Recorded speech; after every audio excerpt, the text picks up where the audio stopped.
Alrighty. Hello, everyone. Welcome to another episode of the BXR Podcast. This time we got our special guest, Pat Man. Alrighty. He's replacing Hello, everyone. As tradition. Welcome to another episode of the BXR Podcast. This time We're we got our streaming special EOS. guest. All right, I fixed it. Sorry. Okay. Anyway, we're gonna restart that. Pretend that didn't happen. All right. All right, welcome everyone to the BXR Podcast. We got our special guest, Pat Man, this time. Kevin just had his epic Halo award show, so, he's probably a little tired. He's got to get some Z's. He's an old man. So we replaced him with Pat. We're not sure if PopQ's going to live, so he unfortunately also didn't make it, but we're going to... What happened to him? He's sick. Yeah, where is he? He's a sick boy. Excuses. But, yeah. He just didn't want to talk to us. I understand. But yeah, so we're continuing on. It's going to be a fun podcast. So the theme of this one is kind of just going to be a little recap of 2022, the good, the bad, the funny, and everything like that. So before we hop into anything, Pat, why don't you tell people kind of who you are in case they don't know? Slightly younger content creator than Kevin, not much younger. So appreciate you guys inviting me on. Used to do Halo news and stuff, but I'm sure we'll get into it later. Obviously, with the state of Halo, I've kind of been slacking on the news front. Just been experimenting with other games, but yeah, we go back like quite a few years, me and you. So yeah, for sure. I remember when you guys still did your Halo podcast. Kevin was gone for one of them, so I hopped in. And it was pretty fun. Yes. So now you're returning the favor, so I appreciate it. That was back when I think we both covered Halo on a much more regular basis. So yes, things happen. But all right, you guys know the deal now. So the first thing that we're gonna the first topic is just basically over the past couple weeks, what have you guys been playing? So Pat, you're the guest here. You hop in and go first. It can be basically anything. So mainly I go through these spurts, like I go through my ups and downs of multiplayer. So usually I needed like a break from multiplayer. I've been playing some Cyberpunk finally. I bought that game day one, and I just opened it, the sealed copy of it, maybe a couple months ago. Popped it in when the new update came out, and now I've been playing that so I can get through to replaying The Witcher 3. So I've been playing that and Warzone really as my two main games. On stream I'll play Warzone, and off stream I'm playing Cyberpunk. Sounds fun. Would you say for people who either didn't get into Cyberpunk originally because of the reception, or maybe played it and it wasn't, they just kind of fell off because it was a little buggy, is it worth getting back into now? I mean, it's definitely worth getting back into. It's really good so far. The atmosphere, Night City itself is amazing. I love it. Speaks to me. I love like neon lights and just the cyberpunk aesthetic. So that was always exciting for me. There's still many bugs. I go through bugs daily, but big open world RPG like that, you're gonna get some bugs. So nothing game breaking, nothing that's like, oh my god, this is ruining the experience. Actually, some funny stuff. So yeah, I would definitely say it's a good time to jump back in. Nice. I still haven't played Cyberpunk at all. Jared or Luke, have you guys played much Cyberpunk? Yeah, I played it when it came out. Probably put like 100 hours into the game by now, with mods later on. So yeah, I enjoyed it a lot. I enjoyed it too.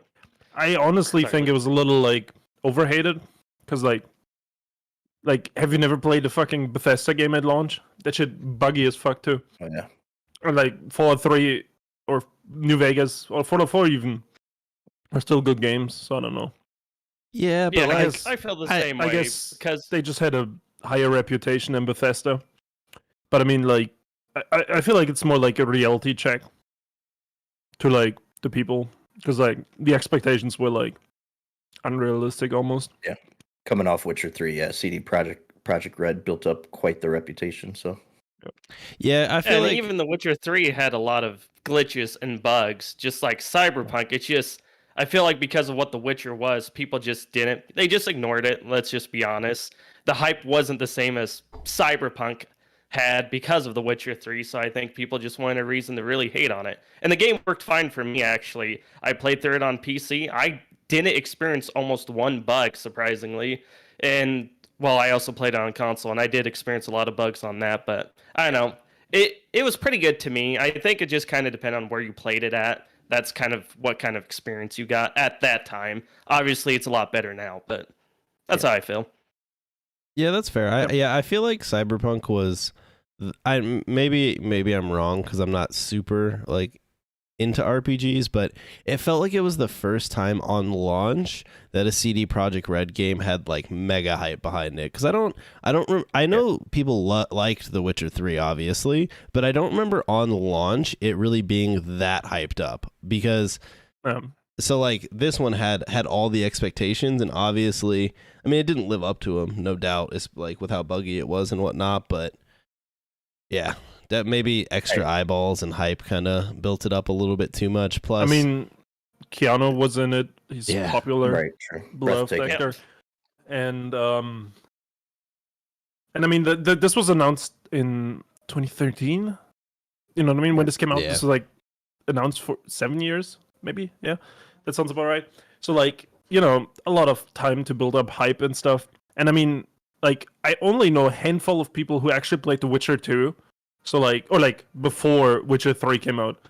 Yeah. You know what I mean? So like, I always thought it was this obscure franchise that I know. Like, there's these Gothic games, but it's a German developer I played. And I always thought it was like the same fucking level. Like, if I tell you guys I played Gothic 1, 2, 3, nobody knows what the fuck I'm talking about.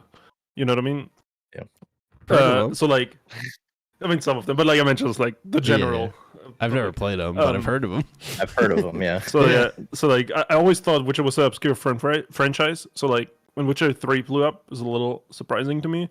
And then I guess that just built up the biggest hype for Cyberpunk for some reason.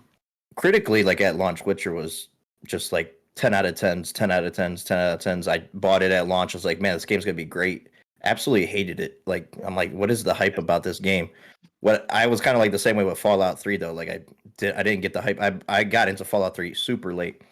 But then once I got past like the first roadblock, I think it was like the first Griffin fight, and you kind of learn the combat and you learn what the game is about. I fell in love with that game. Witcher 3 is like my favorite game from the Xbox One generation. So it definitely was critically well received at launch, but it just, the hype behind Cyberpunk, like just from the general audience, was through the roof.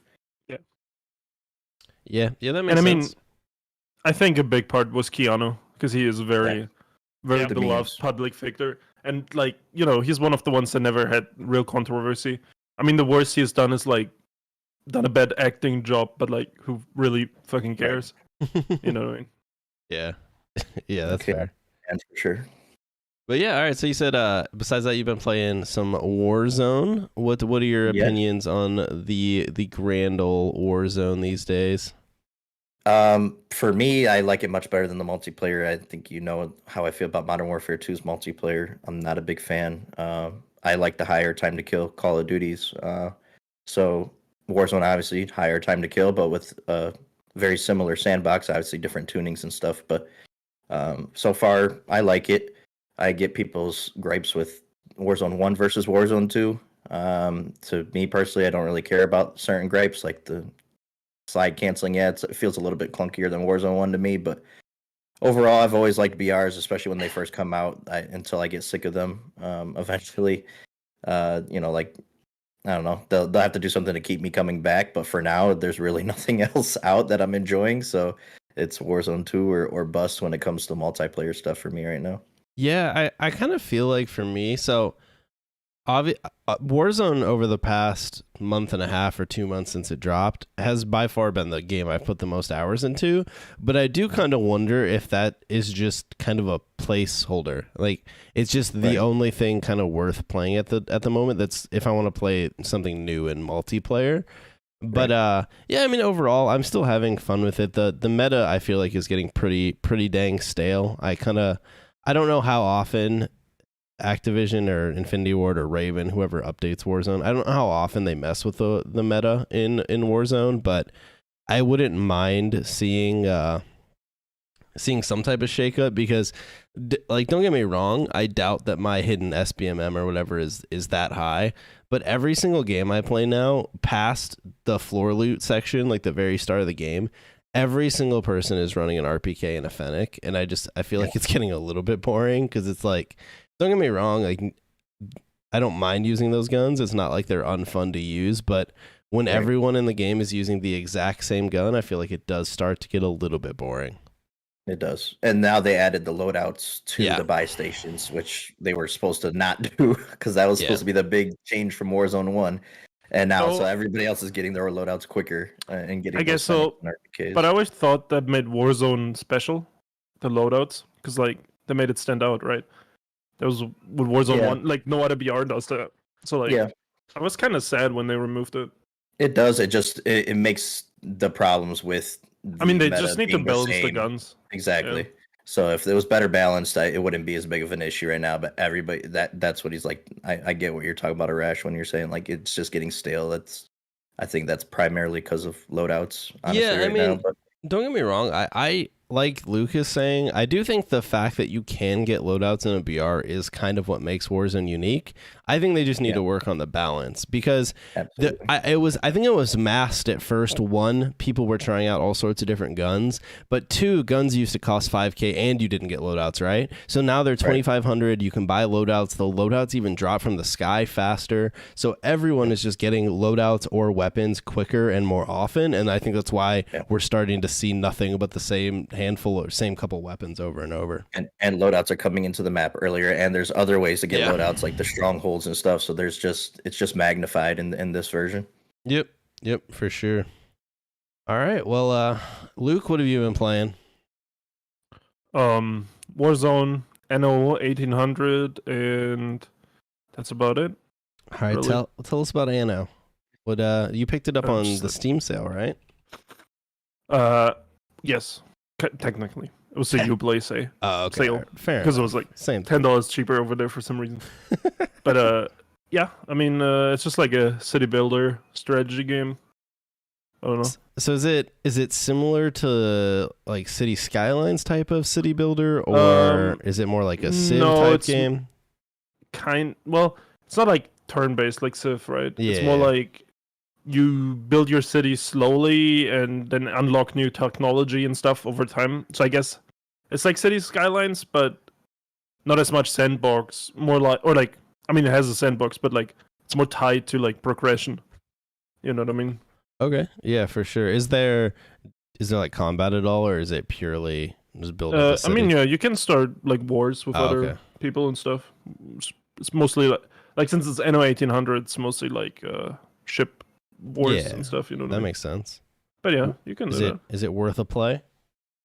I think so. I mean, I picked it up for $10 and I already spent like 20 hours in the game, so I think it's definitely was worth for me. So I don't know. Yeah, it's not too It's just bad. kind of fun. And the campaign, it's more guided than I thought, because that's the issue I had with Civ. I was always lost what the fuck I was doing. But this one felt more guided. It's just like I'm doing quests, and like I understand that, you know, it's like an MMO. Yeah. So yeah. Yeah, that's kind of one of the problems I have sometimes with these like super open-ended strategy type games is sometimes there's really like you just basically launch them up and you're like, what? There's so many options. It's like I'm overwhelmed. But Yeah, this game does a good job at guiding you. So yeah, that's cool. Yeah. Well, Jared, what have you been up to? Oh, you know, the usual Final Fantasy, maybe suffer on Halo, but I did play a game called Blacktail. It's about $25. It's an indie game. It's a very, how should I put this? It's like Alice in Wonderland meets Far Cry. It's not a hard game. You play as this girl cast out from a village, and basically you have to go save your friends. Quote unquote save, even though let's just say they're suffering because of you. But it's a fun game. It's not hard. It has a cool morality system, kind of like Fallout 3, but probably even better because it affects everything you do in the game, like story decisions with like side quests, the abilities your character have. And I don't know, it's a cool game. It's worth a play. I reviewed it. Anyone should go watch that video, of course, because it's a great video. And then the only other game I've been playing outside of that is a free-to-play game. It's called Dark and Darker, and I recommend this game to anyone. I'm making a video on it right now, and it's like, how should I put this? Think of like Tarkov, but you have wizards and rogues and like barbarians, and you go into this like these small areas, and there's other players in there, and you have to just try to survive in there with them, and there's like skeletons to kill you and traps and loot you can take, and you know you can escape with the loot, but there's no way to like, you don't, how should I put this, you just try to survive long enough to where a portal opens up and then you escape with your loot. So it's a very interesting game. It plays kind of weird. It's like Morrowind gameplay wise, but it's a very unique experience, and I think it's going to be a really big game next year because it's in early access right now. But I think it's going to be something special. Yeah, I've been seeing a bunch of different streamers play this game, and I've like tuned in for little bits and pieces and just had no clue what was going on. But yeah, I mean, interesting. Maybe it's worth checking out. 100%. All right, so past couple weeks, I really haven't been playing anything too exciting. Playing some more Warzone. We kind of talked about that. Honestly, a lot of Warzone. I started streaming the original COD 4 campaign the other day, which is kind of an experience to go back and play it, because I probably haven't played the COD 4 campaign since Remastered came out, whenever that was. So it's actually been pretty fun to go back and play the COD 4 campaign. Definitely, you can definitely tell it's a little bit older, but at the same time, I actually think it holds up pretty well. Outside of like, and I haven't been playing the recent COD campaign, so I don't know how much of this still exists. But I feel like COD 4 is really plagued by those sections where you just have infinitely spawning enemies, and basically the only way to progress is to kind of just like ignore them and try and push forward to hit whatever the internal checkpoint is to stop them from spawning. And so that can make some areas kind of just annoying to play, because it's like, you would think in theory you're like, all right, well, if I just take my time, I can just kind of wipe everyone and then move forward. But in reality, doing that actually makes no progress. Like, you need to just man up and push forward, sort of. But so I don't know. It's been pretty fun to play, though. I need to finish it. I need to figure out how to play the original COD 4 multiplayer on PC. I was looking up some videos earlier. Apparently, you have to download some files or something, because like when I go into the what's up? That like modded IW4X or whatever, or is it MW2? I think that's MW2. I could be wrong. MW2, yeah. But the COD 4 I think has its own similar thing. But yeah, basically when I go to play it, there's no servers that pop up. Or earlier when I checked, there was 2 servers that popped up, but I couldn't join them. So that didn't help me either. But I don't know. I'll probably figure it out and mess around with it a little bit, just because I think it'd be fun to play COD 4 campaign again, or COD 4 multiplayer again, especially because I never played it on mouse and keyboard. I always played on Xbox back in the day. So I think that'll be kind of fun. Other than that, I mean, these aren't games I've been playing, but I feel it's tangentially gaming related, so I'm throwing it into the podcast. But I've been catching up on all my gaming TV shows. So I watched Arcane, which I thought was an absolute banger. I watched the Cyberpunk show, which I also thought was super good, and now I've started the Witcher show, but I'm only like 3 episodes into that one. But so far I thought they're all pretty good. I think Arcane was super cool because I played a ton of League of Legends back in the day, so it was cool seeing some of those characters in a TV show in like in a different setting, you know, or like before they had, you know, the thing that made them that character, right? That was pretty sweet. The Cyberpunk show, I've never played Cyberpunk. We talked about that earlier, but despite that, I still thought it was a really cool show. Would you still recommend Arcane for someone who's played like 2 matches of League and just is not into MOBAs? Would you still recommend it? Because I've been thinking about watching it. I think you don't need to know. It's more like, oh, I know, you know, them later or something. Yeah. Like, I think it stands on its own, and I think that's why it's a good show. And that's what Go ahead, sorry. That's what people always hate about the Warcraft movie, for example, because like you kind of had to have played like a Warcraft game or 2 to understand what the fuck we're doing here. Have you watched Castlevania yet on Netflix either, Ash, or no? I haven't yet. I saw it on my Netflix homepage. Very good. Earlier. That might be the next one. Confirm one. that. Very good. Yes, very good. That one might be the next one. And I've never really played Castlevania, so. Yeah, that or maybe Cuphead. I saw that on there too. People have recommended that one. Yeah. If you want to watch something shitty, watch Doom Annihilation from 2019. No, man. Oh, no. Or the man, Resident Evil do that. series on Netflix. I mean, the Resident Evil, any of them. Yes, anything Resident Evil. But yeah, no, I've been having some fun just watching some gaming TV shows. But yeah, Pat, definitely Arcane's worth watching even if you've never played League. I know some of the people I know in real life have watched it that have never played a game of League in their life and they enjoyed it. So I feel like if and they're not even people that play games that much. So I feel like it perfectly holds up on its own. Like Luke was saying, there are characters in the show that are in the game, but not even all of them are in the game. But the ones that are, it isn't like you even needed to know they were in the game. It's almost like, and this mild spoilers, but like one of the characters you see before he has like his iconic weapon, right? And you're like, oh, when's he get it? And then he gets it. You're like, oh, that's sick. But like besides that, you're not. That's kind of how Cyberpunk was. Like I never played Cyberpunk, and then after Edge Runners, I was like, "Oh, that's the bar. Oh, I've been there in the game. Like, okay, that's cool." You know, like, yeah, it's kind of one of those cool things. Yeah. You get that little extra detail if you play the game, or vice versa. Yeah, gotcha. Yeah, that makes sense. Other than that, I mean, on the topic of gaming TV shows, I think didn't they announce a Gears of War TV show? Hopefully that one's good. Isn't there the Last of Us one also on HBO? Yeah. That one might be good. Dude, Pedro Pascal is a good actor. So I don't doubt that they're good actors, and to be honest, I'm sure it'll be a great show. But to be honest, of all the games to turn into a TV show, I don't understand why The Last of Us is one they picked, other than the fact that it's popular. It's story heavy. But I feel like the game itself felt like a TV show. Like you basically just played the game to get the story, and now you're gonna watch. Why, Arash? Money. Yeah, money. Mean, fair enough. All right, well played. So Also, I was going to say before, we can't forget Henry Cavill after leaving The Witcher and getting kicked off of Superman. He's now going to do a 40K show or movie or something. So I'm looking forward to that. Hopefully it's good. Yeah. That's pretty cool. Yeah. Yeah, so that's I've never played Warhammer, but I'll watch anything with Henry Cavill in it.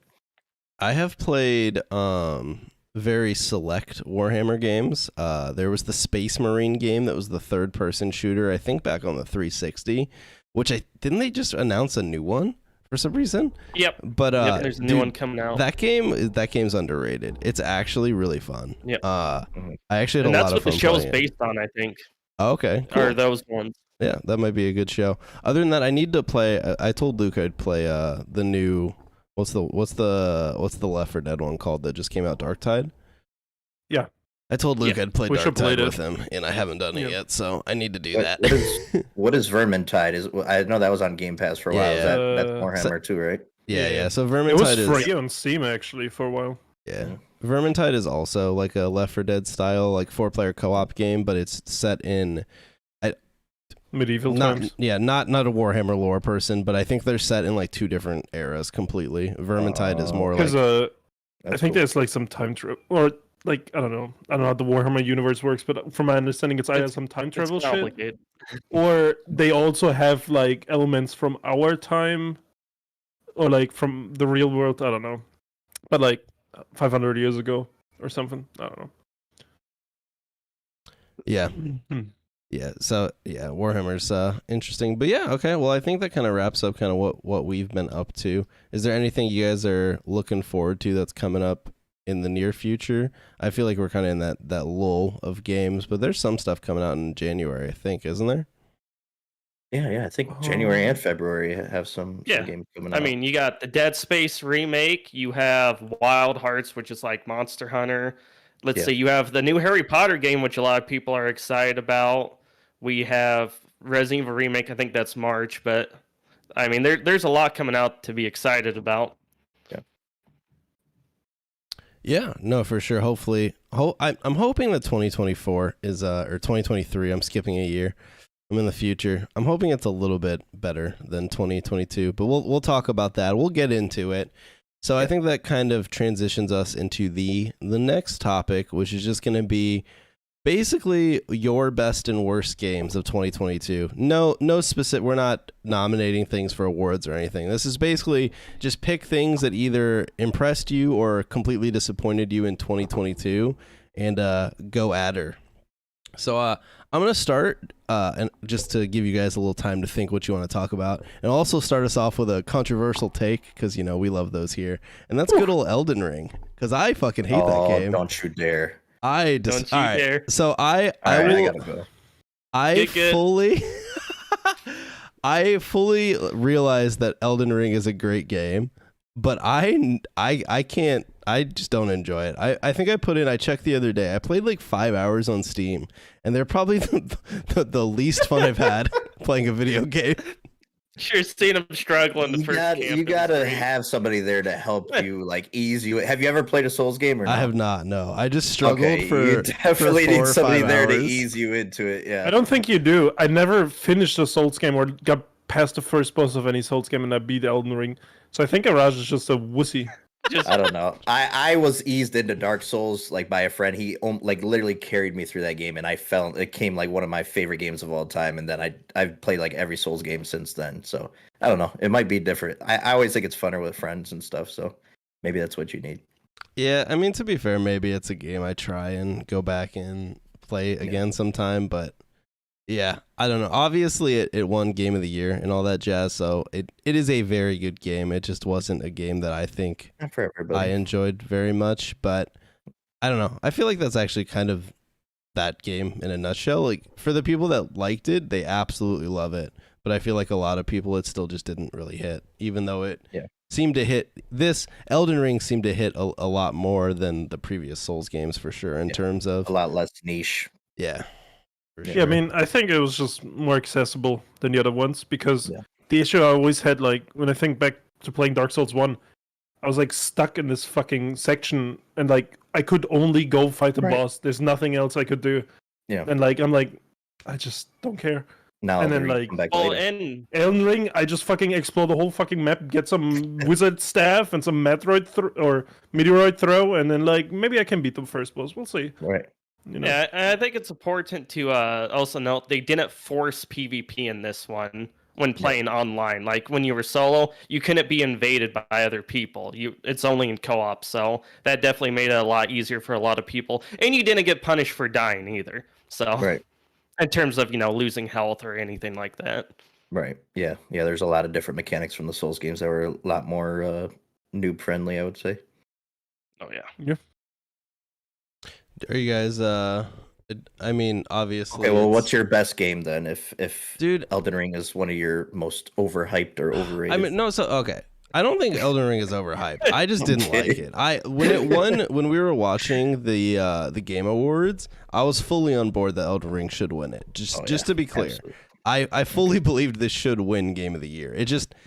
I just didn't enjoy it. But yeah, dude, that's hard. I don't even know what my Game of the Year would be because I feel like I didn't really play much this year that was good. Like Brink. Shut up. Brink. By fucking default, I almost feel like it has to be like MW2, and I don't want to pick MW2 because it isn't good. No, you But, can't. like, You can't pick that. That's not But allowed. besides that, there wasn't for me because I didn't play the new God of War. Right. What other big games even came out this year that I played? There was Horizon. I didn't play that. Like I played a lot of indie shooters, and every single indie shooter has like major flaws, right? Because I played like this year, I played games like Shatterline and the Gundam game, and it's like they were fine and kind of fun, but I would never in a million years pick them as game of the year, right?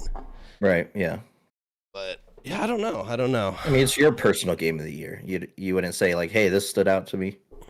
Dude, I mean, honestly, if I had to pick a game that stood out, I had a lot of fun when I was playing Shatterline, but it's still like, I've never put it on a game of the year list, but, if you haven't played Shatterline, Luke makes fun of me because I'm a kind of a Black Ops 4 kid, Did I almost said it? I almost said it earlier when you said you didn't like Elden Ring. I almost said it again that you like Black Ops 4. I don't know. It just instantly Hey, I came like up. I Black can't Ops keep 4 myself. multiplayer. I thought It's- Black it's- Ops 4 was great too. Yeah, but Guys, I have to go. It's not my Sorry, Luke. favorite, but it was solid. Sorry, Luke.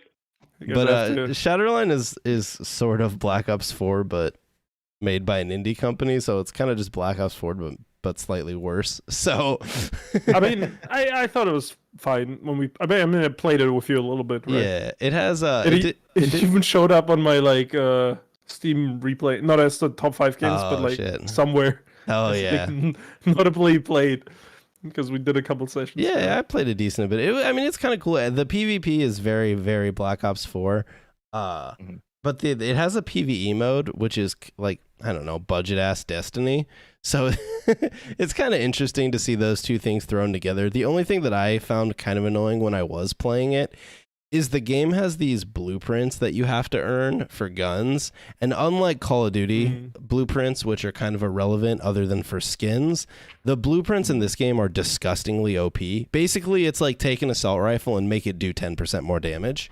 So it's like you actually have to have them if you want. Like if you're playing people that have the blueprint stuff, you have to have them, right? And you mean like in Black Ops 4 when you have to roll for better blueprints I mean, on loot boxes? Yes. And one of the most dog shit times in Call of Duty.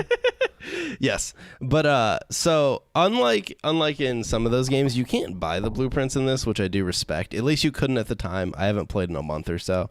You can't buy them, so you have to earn them by playing. And the best way to earn them is to play the PvE mode, which I didn't really enjoy that much. So unfortunately, most of the time I was just playing with the default guns, which is like a slight step down. But I actually don't know how this game is doing today. So for all I know, it might be dead. Let's check real fast. It's also kind of an interesting game because it's made by a developer in Ukraine, and obviously there's a lot of there's some shit going on there. Some issues. Yeah. And when I was doing my first, they had like 1,000 people playing today. They have like infinite numbers. Yeah, honestly. Oh, yeah. But when I was doing my video on it, I was looking it up. Apparently, when the war started, they just lost their publisher for the game, so they had to self-publish it, which is. I don't know. It's just fucking like, hey, you guys are literally getting invaded. Also, fuck you. Publish your own video game. Right. That's but crazy. yeah, so I don't know. I mean, this would in my mind, maybe this was the standout because otherwise, dude, I'm trying to think. It's pretty cool, man. I'm like watching this game. Yeah, and give him Game of the Year just based off of just publishing it themselves through all the bullshit. Yeah. That's true. They put out a game that's somewhat finished in the middle of getting invaded when certain other companies can't do that. What's your excuse, 343? Nah, yeah. Oh shit. That's just Not yet. Cut that out. Cut that out of the edit that out, please. I mean, I know for a fact there's 343 employees that are emotionally attached to whatever. Jesus. Oh no, don't go there. Let's not do it. Let me take a quick look through my YouTube history real fast and see if there's any other game that I would even say that I played this year that I thought was like actually good. Because can you look through your Steam most played or whatever? Dude, my Steam most played is I posted a picture of it. It was Call of Duty, both the Halo titles. Yeah, but can't you see like there's like a timeline if you scroll down, not on that picture, but like you can see all the games you played this year. Oh, okay. Hold on. Let me pull. I'll pull it up on stream. This is the podcast at its finest right here. So you can even look at it by month, like you know. Oh, I know what you're talking about. Oh wait, hold on. This is. All right, so if you go down here. Did I go too far?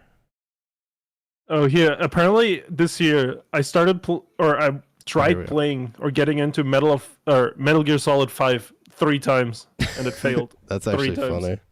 Unfortunate. I've actually never played a Metal Gear game as well. It always looks so fun. I'll see a clip on TikTok or Twitter and I'm like, oh, this looks fun. I would enjoy this. And then I can't get past the first level. And I'm just like, unfortunate. And Kojima's always like heralded as like that dude, and I've like never really got into his games. So I'm it's you either love them or you hate them. Yeah, I mean, yeah. Dude, I'm gonna be honest. Scrolling back through my Steam replay is kind of depressing. I played some dog shit this year. Dude, it's been dude. You're down bad right now. You can't even choose a game of the year. This is so bad. Dude, there's nothing I played this year that I would say. I mean, the predecessor. Yeah, the fuck. I would never pick that in a billion years. No, I didn't. I played like I said. There's like a handful of indie shooters on here, but like they're interesting in different ways. But you would never pick them. But yeah, all right. I'll stop talking for now, Jared. What would you want to talk about, good or bad, this year? Well, obviously, Elden Ring was my game of the year. But if I had to just highlight one other game, which it's BS to me and didn't get any kind of rewards or anything, that would be Signalis, which is like a survival horror game similar to like the old Resident Evil games. Has kind of a top-down view. It's 8-bit-ish, 16-bit-ish. And the gameplay is absolutely phenomenal in the game. The level design, the story, I mean, it hits on all fronts. It was made by 2 people, and it just... I don't know. I can't say enough about this game. If you like Resident Evil, there's no way in hell you would not like this game, in my opinion, because it's just it's a glitchless, flawless experience. It's just that well made. So I don't know how a game like with a kitty cat gets indie game of the year or whatever, where something like this exists. Yes, I'm salty about this. It's a fucking cat, man. Like, how does it win? I'm a You dog walk person. around. Yeah. Exactly. See, he gets it. But yeah, that's pretty much it. Yeah, fair enough. Luke, what was the highlight or low light of this year? The highlight. Oh, I don't highlight easy Elden Ring, but I have a lot of low lights on my mind. Ooh. And like one was last January, Rainbow Six Extraction. Oh my That shit- god! Oh, I forgot was about that. disappointing as fuck. It was fun when it was a game mode in Rainbow Six. I don't know why they had to split it. Why they had to make it their own game. And I don't know why they had to make this weird thing where if your character dies, you cannot grind that character anymore. Because like that just made me not want to play the game. Like, I don't know. It was just a weird system. I played it for like a couple nights with Elijah, and I'm pretty sure after that we never touched it again. Didn't There's you? no point. Can't you? Is that the game where if you like lost the character, you had to go back in and save Yeah. them to get them back? Yeah, that was a weird mechanic. Like that Yeah. was Weird. not fun. It was just weird. It's like, I don't know, someone maybe heard what Tarkov is, but like very vaguely, or like didn't understand it, and then they made this with like zombie shooter in mind. I don't know. It was weird, but like it was fun. Like the original mode they had during the Finca and Leon season. I forgot what the season is called, but like it was like story driven. It was like you would go through these sections, to these firefights, save these other characters and stuff. All these cool locations. That was very fun. But then they had to add like this like weird like extraction survival mechanic to it, and it's just like, what the fuck are you doing? And Yeah, also they it's- split it from Rainbow Six Siege, which like, I don't know, why the fuck would you want to boot this game up instead of Rainbow Six Siege objectively? Because like Oh, that's the player base you're aiming for, right? Like the Siege players, like just fucking integrate in the goddamn game like you had before. I don't know.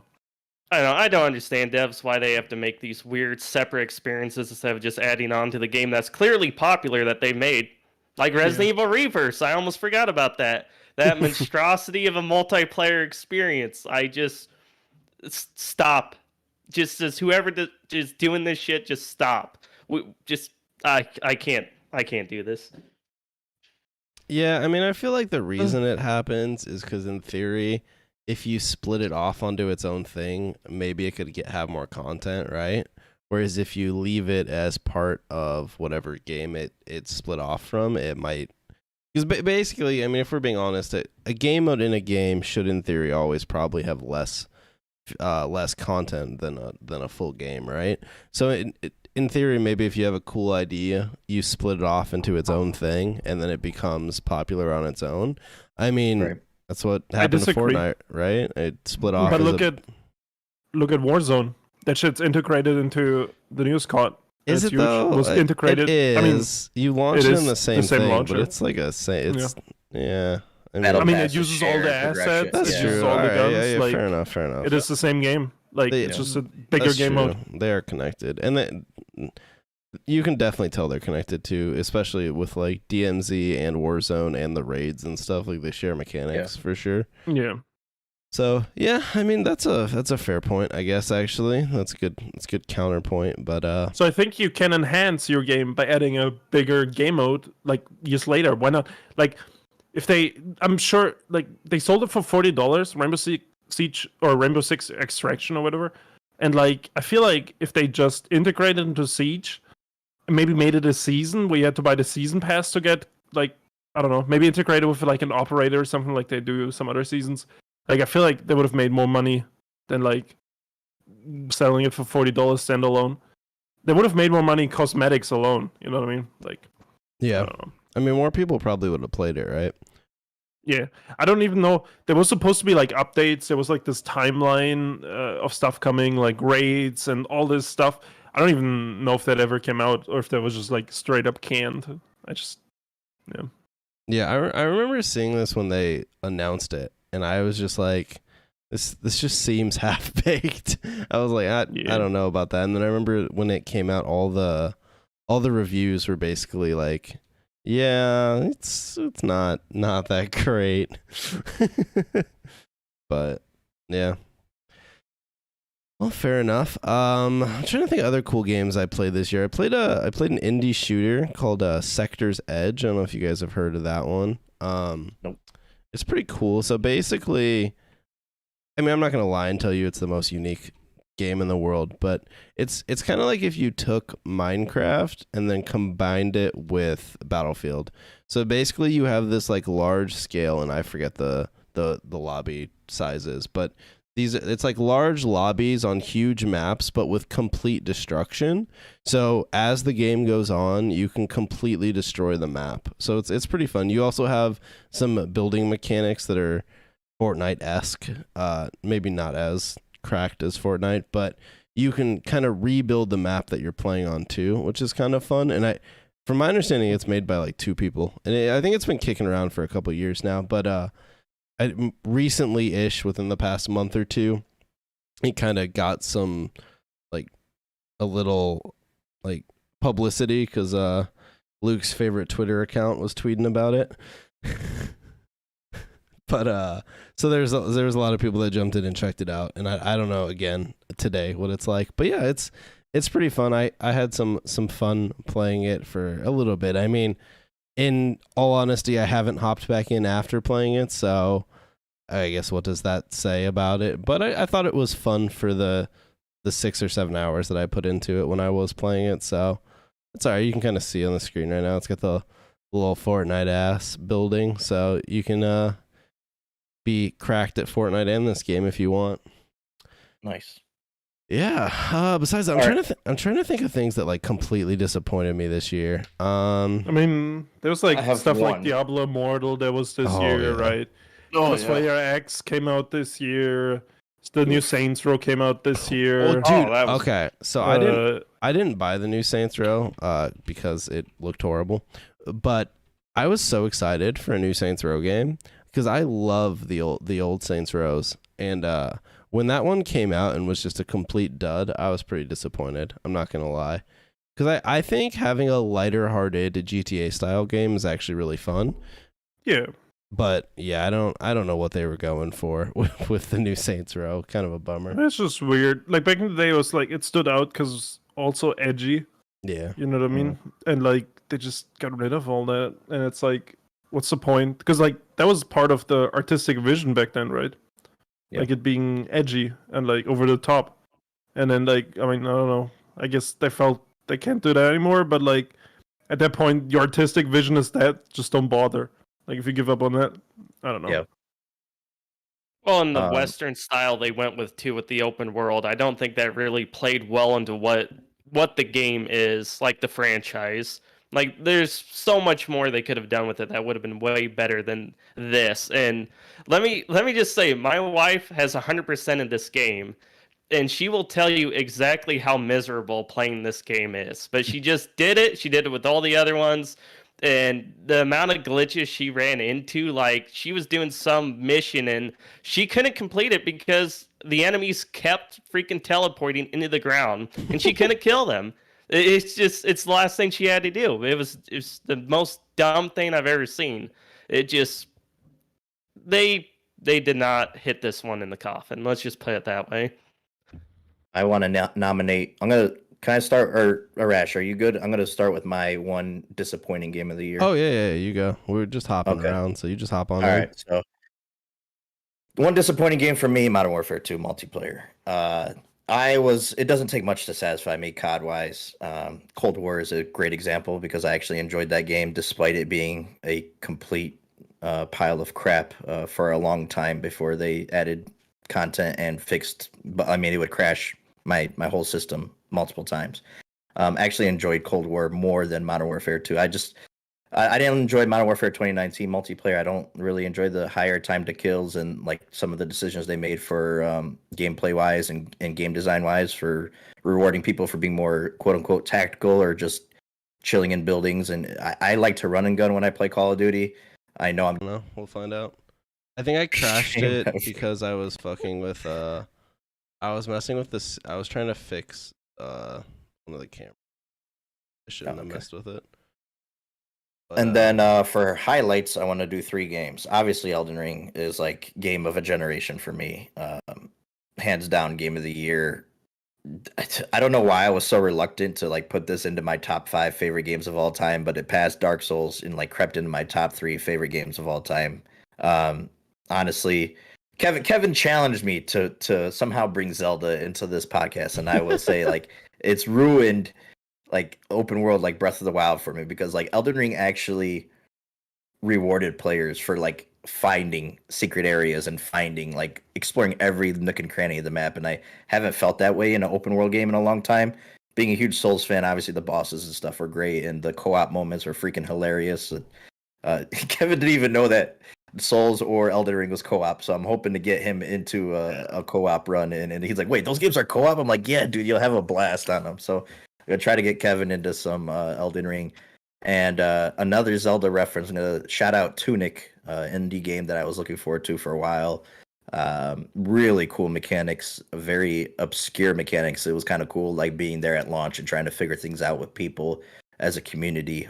Like there's some deep stuff, like even audio wise, they went into some deep stuff with that game. If you guys look it up, I can't even vouch. explain. I played through it. It's Yeah. super fun. I've seen it. Yeah. Yeah. Some really cool stuff. Not as good as another Zelda clone to me, Death's Door, that came out last year.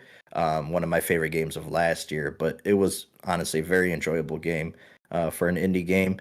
And then finally, to cap off, I'm going to shout out favorite soundtrack of the year, which I think got robbed at the Game Awards, and that is being a self-proclaimed metalhead.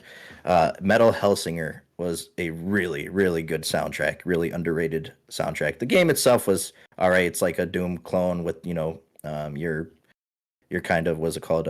Like you have to beat to Rhythm? the beat of the game. Yeah, rhythm game. Yep, rhythm game. Rhythm shooter. So, yeah, rhythm shooter. The only other rhythm game I've ever played was a Zelda one on the Switch. So that was pretty cool. This was my first shooter that was a rhythm game. Great soundtrack though. Like I still listen to it almost daily, going back and listening to the main theme, and Surge's song on there too. And there's like Lamb of God is on there, and Arch Enemy. There's a lot of good bands and singers in there. So I'll definitely give that game a shout out. It was pretty cool. I thought this game looked super cool, and then I admittedly just never got around to playing it. But It's on Game Pass. Yeah, it seemed super cool. Yeah. But yeah, I don't know, for whatever reason I never played it. Tunic also looked really cool. Again, but I didn't get around to playing that one either. But Obviously, you're not down that bad if you're not playing these games, Arash. Come on. That's so, like, I realized something, because obviously I complained that I don't know, I didn't play much good in the year, but it is my own fault, because I mostly just play multiplayer shooters, and that genre I feel like is down bad. But if you expand your taste in the slightest, there is a lot of good games that are coming out, but you have to, go outside of trying to play PvP multiplayer shooters exclusively. Right. That's why Elden Ring came at like the best time, like February, and how I was feeling with Halo. I was like, I needed Elden Ring really bad to save my year in gaming, and it definitely helped. There was another game I played, like a demo. I don't know if it came out this year or not. Maybe you guys will know. I don't remember the name of it, but you were basically like a action figure, like toy soldier. Oh, it was you on played Steam. what's it called? What is that called? It was so cool. It's out. It's called like the customization and stuff was like really like well thought out and stuff. Like I can't remember. I see it the on name of it. TikTok. I see it on TikTok all the time, or Yeah. used to. I forgot what it's called, but yeah. I know exactly what game you're talking about. It's gonna bother me so much if I I can't know, I find can't it. think of the It's name. bothering I me remember too. people endlessly getting mad about them advertising it Hypercharged. coming to Xbox. That sounds right. Yep, there we go. hypercharged unbox. Yeah. I saw them. So I'll be honest, the game looks okay. But I actually don't understand what they're trying to accomplish with this game, because this thing has been kicking around. I remember seeing this thing on Reddit. I shouldn't call it stupid, but I remember seeing this thing on Reddit, no joke, like 4 or 5 years ago, and it looked the same. And it doesn't really seem like, other than maybe like adding in new maps or action figures, that much is changing. They've been teasing putting it on Xbox for like well over a year now. Nothing has happened. The Steam thing doesn't really do anything. They're trying to charge like $20 for it. I don't get what they're going for, other than maybe just trying to make their money back. I don't know, but maybe it's just a passion project that they enjoy. But I mean, the game looks fine. I think it does that weird thing where it's trying to balance a shooter that has first person and third person at the same time, and I don't think that ever works. I feel like one is always just ends up better than the other, and it's probably usually third person because you can see more. But yeah, I don't know. I thought some of the customization stuff was really cool, and I obviously didn't play the full game. Didn't think it was fun enough to like play the full game, but I did play the demo, and I was like, this is different. This is kind of cool. Yeah, I mean, it has like a cool idea, like fight as little action figures in basically bedrooms, right? Or rooms Toy of a Story house. the game. Yeah, basically. It reminded me a little bit of. Did you guys ever play those third-person Toy Story, or not Toy Story? Those third-person Toy Soldier games on like the Soldiers, those games are goated.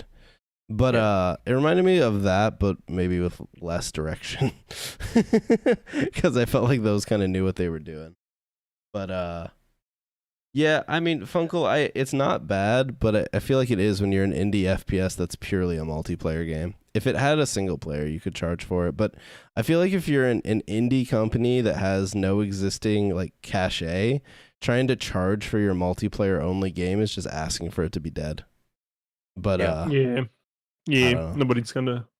It's not gonna have a player base. Because that was the problem. Like I've seen this pop up now, Patman, like 2 or 3 times. Like every time it gets a little hype, and I go, "Oh, that's interesting." And then I go pull the player base up, and it's like less than 100 people. And I'm like, "Well, I'm not gonna buy a game that's already has no player base because I'm just gonna throw my money down the drain."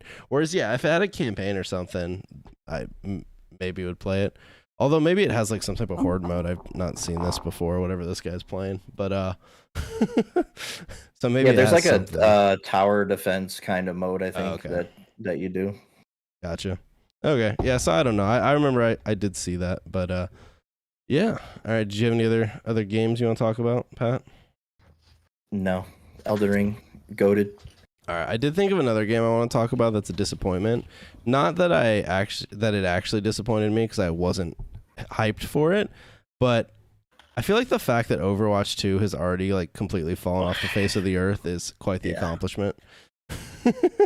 Like that 1 week period where it was the beta and they were giving out people beta keys for watching streams, and it had like 1 million viewers on Twitch or whatever, and people are like, dude, Overwatch is fucking back, and then it's just literally back into the exact same spot it was before, where Overwatch has a player base. It's the people who play Overwatch, but nobody outside of that cares about Overwatch. I mean, it makes sense, right? Overwatch 2 was just a big balance patch. Yeah. And that's legit. That's legit all it was. So, like, it got hyped for a week. And then, like, it's just the same people that still kept playing Overwatch 1.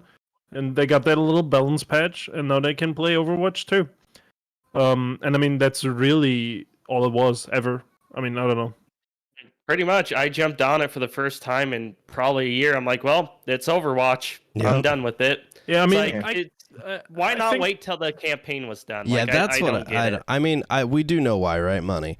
They wanted to ship it out the door and get some of their developing costs back, probably.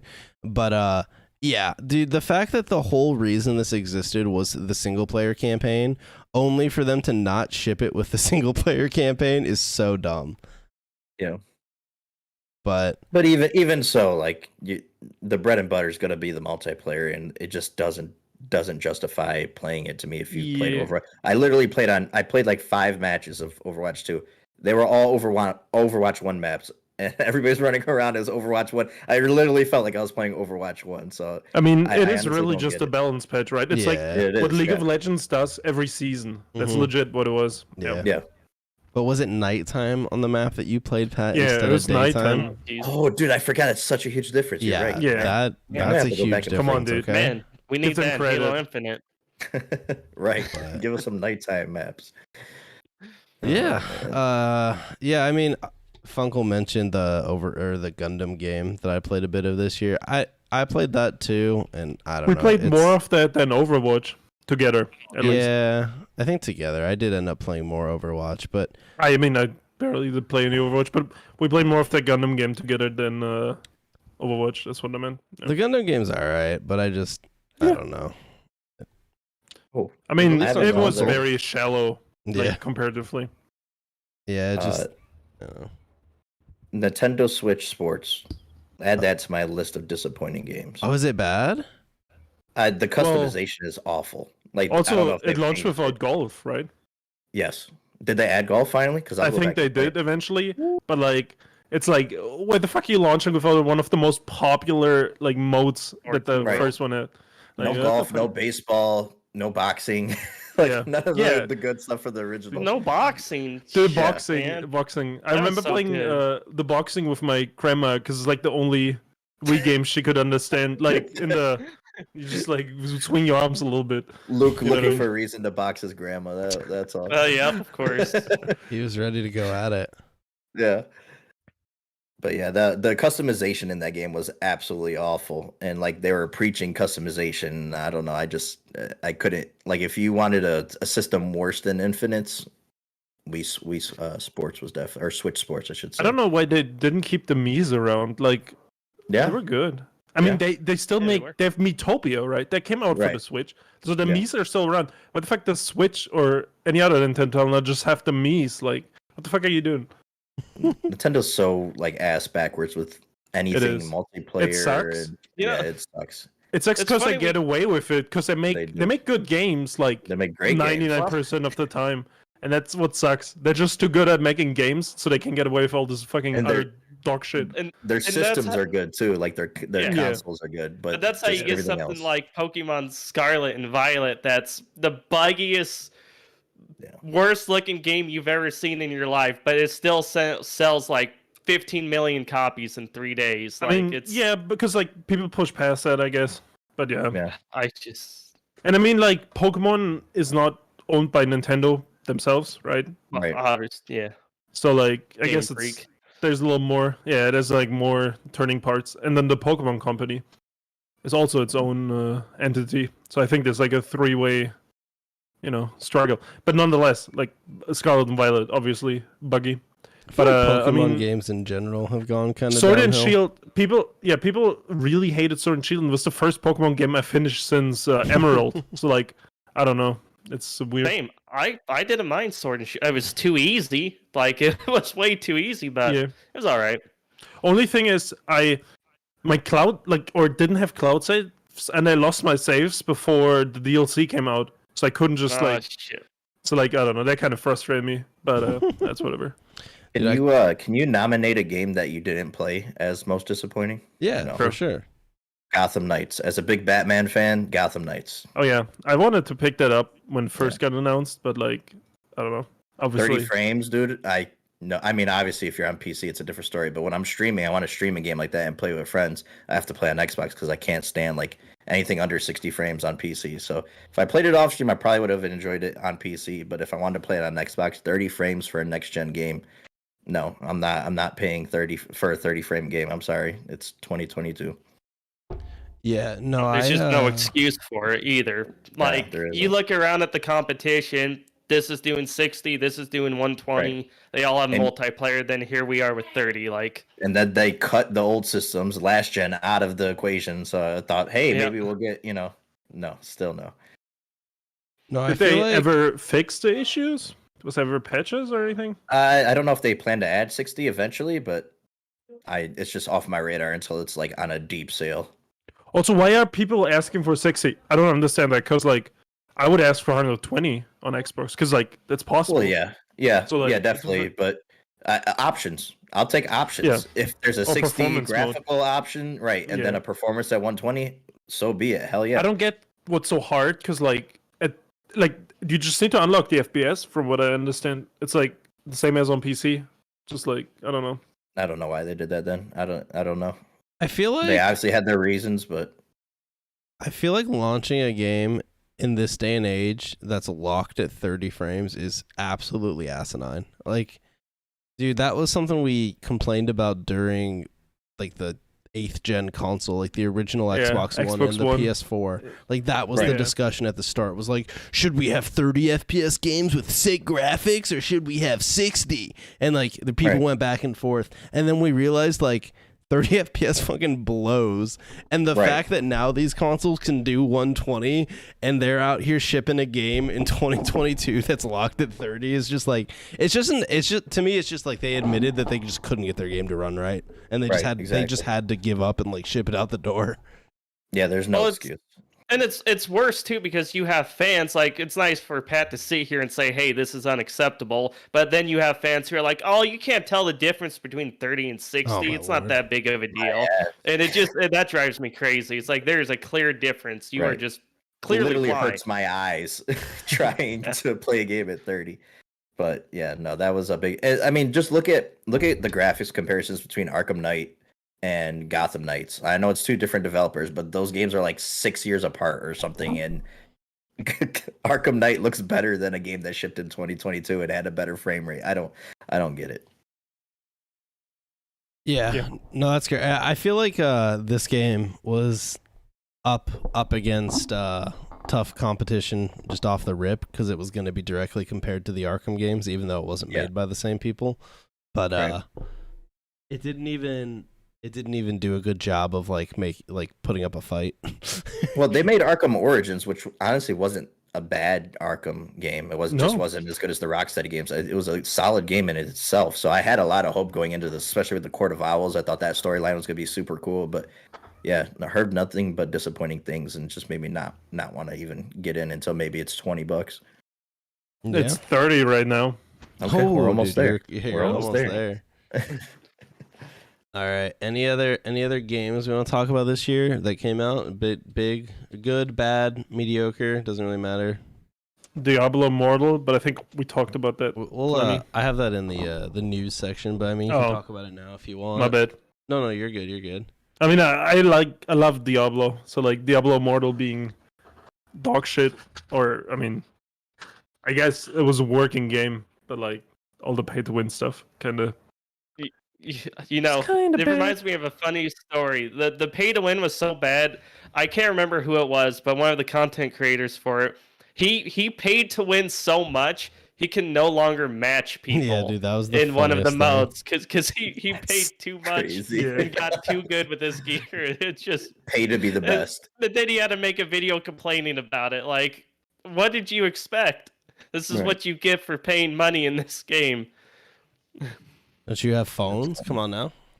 Oh. Don't you have phones, guys? Yeah, I didn't even bother to try this game because I honestly didn't care. Mobile games aren't my thing, so unless it's like a mobile game that's really good, I usually don't bother at all. And this game came out and it just seemed like a pay-to-win mess. And like, I bet it's actually not terrible if you just played it on your own and just tried to like play a shitty version of Diablo on your phone when you're taking a shit. But the I don't know. This is like the key example of it's like you just take a big IP and you slap it on the mobile and make it pay to win as fuck and just hope people play it anyways. Right. But okay, all right, cool. Well, if that's all the games we want to talk about, we can move into. I kind of wrote down some of the biggest kind of news for the year, and yeah, I think I definitely probably don't have all the biggest news of the year. I kind of just found a handful of different topics. Figure we could talk about them a little bit. Obviously these topics have been talked about a lot because they were all big news, but we do have a lot of times, you know, when big news comes out in gaming, it's so like reactionary that maybe talking about them a bit later might be kind of fun. But the first thing I wrote about, or the first thing I kind of put down here, and I'm not going to go in any order specifically if you're looking at the list, but I figured, and we kind of I talked about watching the Cyberpunk show, but I think it was a cool, like a cool comparison to see the Cyberpunk Edgerunners show come out, which kind of revitalized Cyberpunk 2042. Like you had a good TV show, and then you also had a bunch of people go back and play the game. And then on the other hand, you had the Halo show, which was pretty much like I don't know if it was massively hated, but it was not liked, and it made zero impact on the player base of the game. So you kind of saw the right way to do a TV just show. make good show. People will get hyped for the franchise. Also, sorry to interrupt, You're good. but you wrote down in the notes Cyberpunk 2042. Yes, Battlefield DLC, bro. Oh What's shit! with My that? bad. My bad. Did I brain fart it? Yeah, More you're right, I stream did. fails. Yeah, no, well, that's not even on stream. That was in the notes that Luke is bringing onto the stream. Okay, yes, I combined Battlefield Guys, 2042 and I'm leaking Cyberpunk the notes. 2077.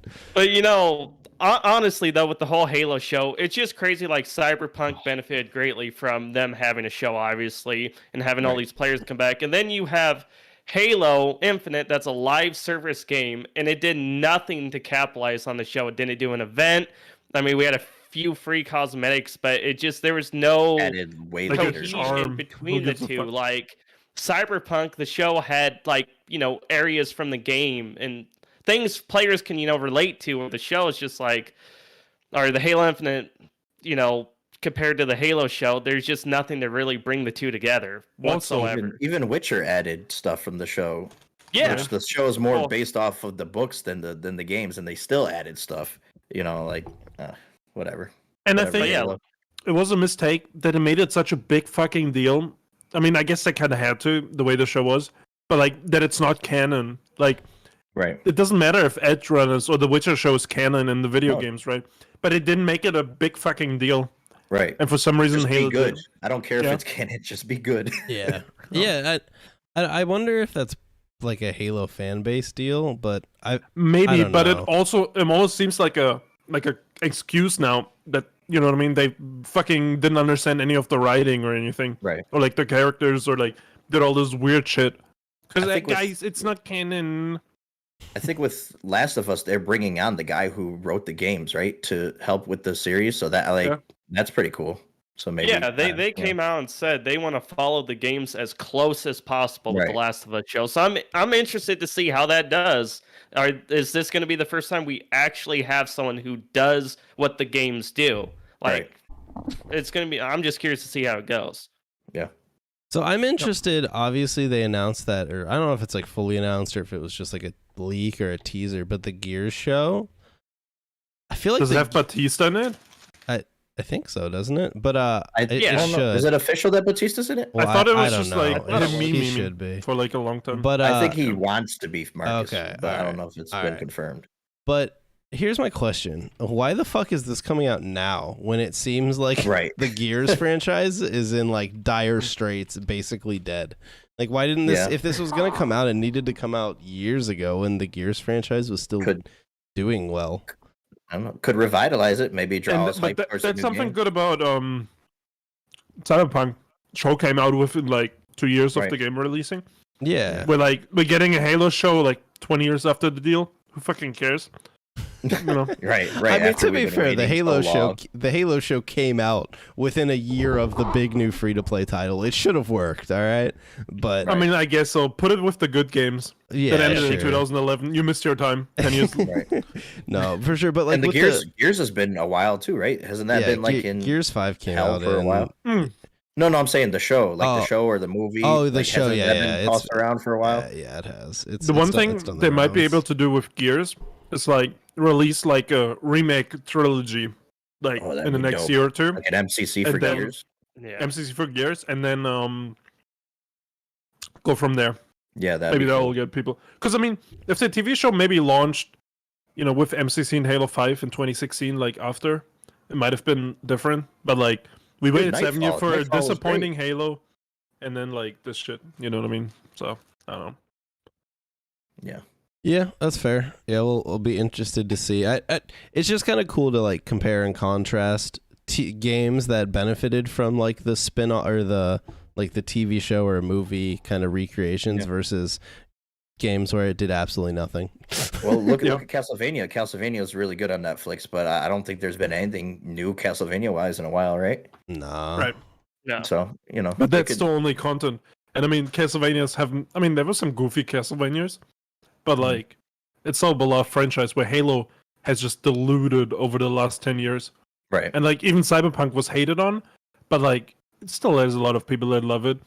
I would still argue think like Gears is still beloved, right? I don't know. I enjoy. I think 5. Gears is in the Halo dumpster. Oh, like, yeah, Gears is in the Halo dumpster for sure. After Dude. 3, people just like stopped caring. They made like weird choices. Like Yeah, they made a couple weird the choices. esports is completely shut down. Nobody Yeah, gives a the fuck about esports is multiplayer in that game anymore. Multiplayer in Gears is irrelevant. Multiplayer in Halo is irrelevant. Yeah. So like they're kind of in the same boat. I think the Gears campaign in Gears 5 also wasn't very good. I feel like it's innovated in quite possibly the worst way possible. I You liked liked it? All right. Well, Yeah, Yeah, I I did. liked it. I liked it. all right. Fair enough then. I mean, it I still didn't feels like like a Force. Gears game, but I feel like they just threw in a bunch of random shit for the sake of throwing it in. Like there was like a stealth section, there was an open world section. And I Yeah. felt like I was playing a checkbox of they had to hit all these features to put in their Gears of War game. Yeah, I just kind of looked at it like a groundwork for maybe going full blown, like open world Halo. Or Halo didn't really do full blown, but you know, Yeah, please Halo. not that. Halo Yeah. did You know, something. Halo's open world is weak. yeah, Like it is. there's no exploration or anything. No, there isn't. No, there's not much to do. Don't worry, Gear 6 will have probably jetpacks and jumping added to the franchise. So Oh my we god, can I look forward to I that. hope so. I hope you can full on just jump in Gears 6. Oh, man. because some mainstream person will be like, dude, you can't play Gears, man. You only can play games where you can jump, okay?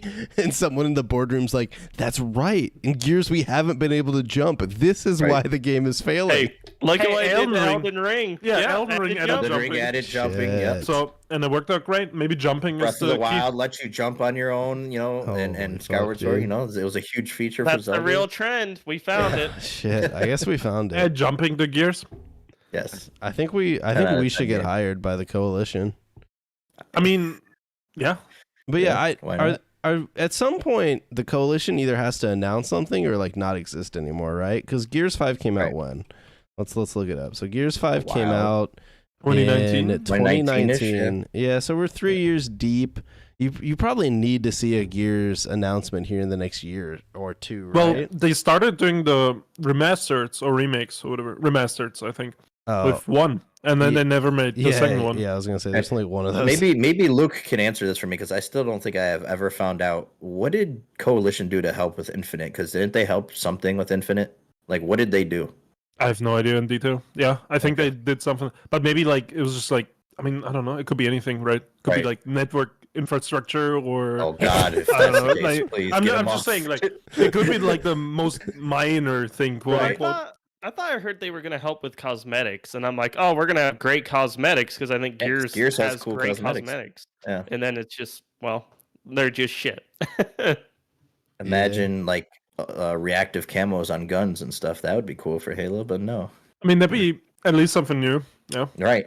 Dude, yeah, we don't have to go down that tangent. I feel like we've gone down it before, but Halo's cosmetics feel like they're stuck 10 years in the past, man. Like It's always been that way. Yeah. 10 years in the past with 25 prices. Right. Actually, that's so true.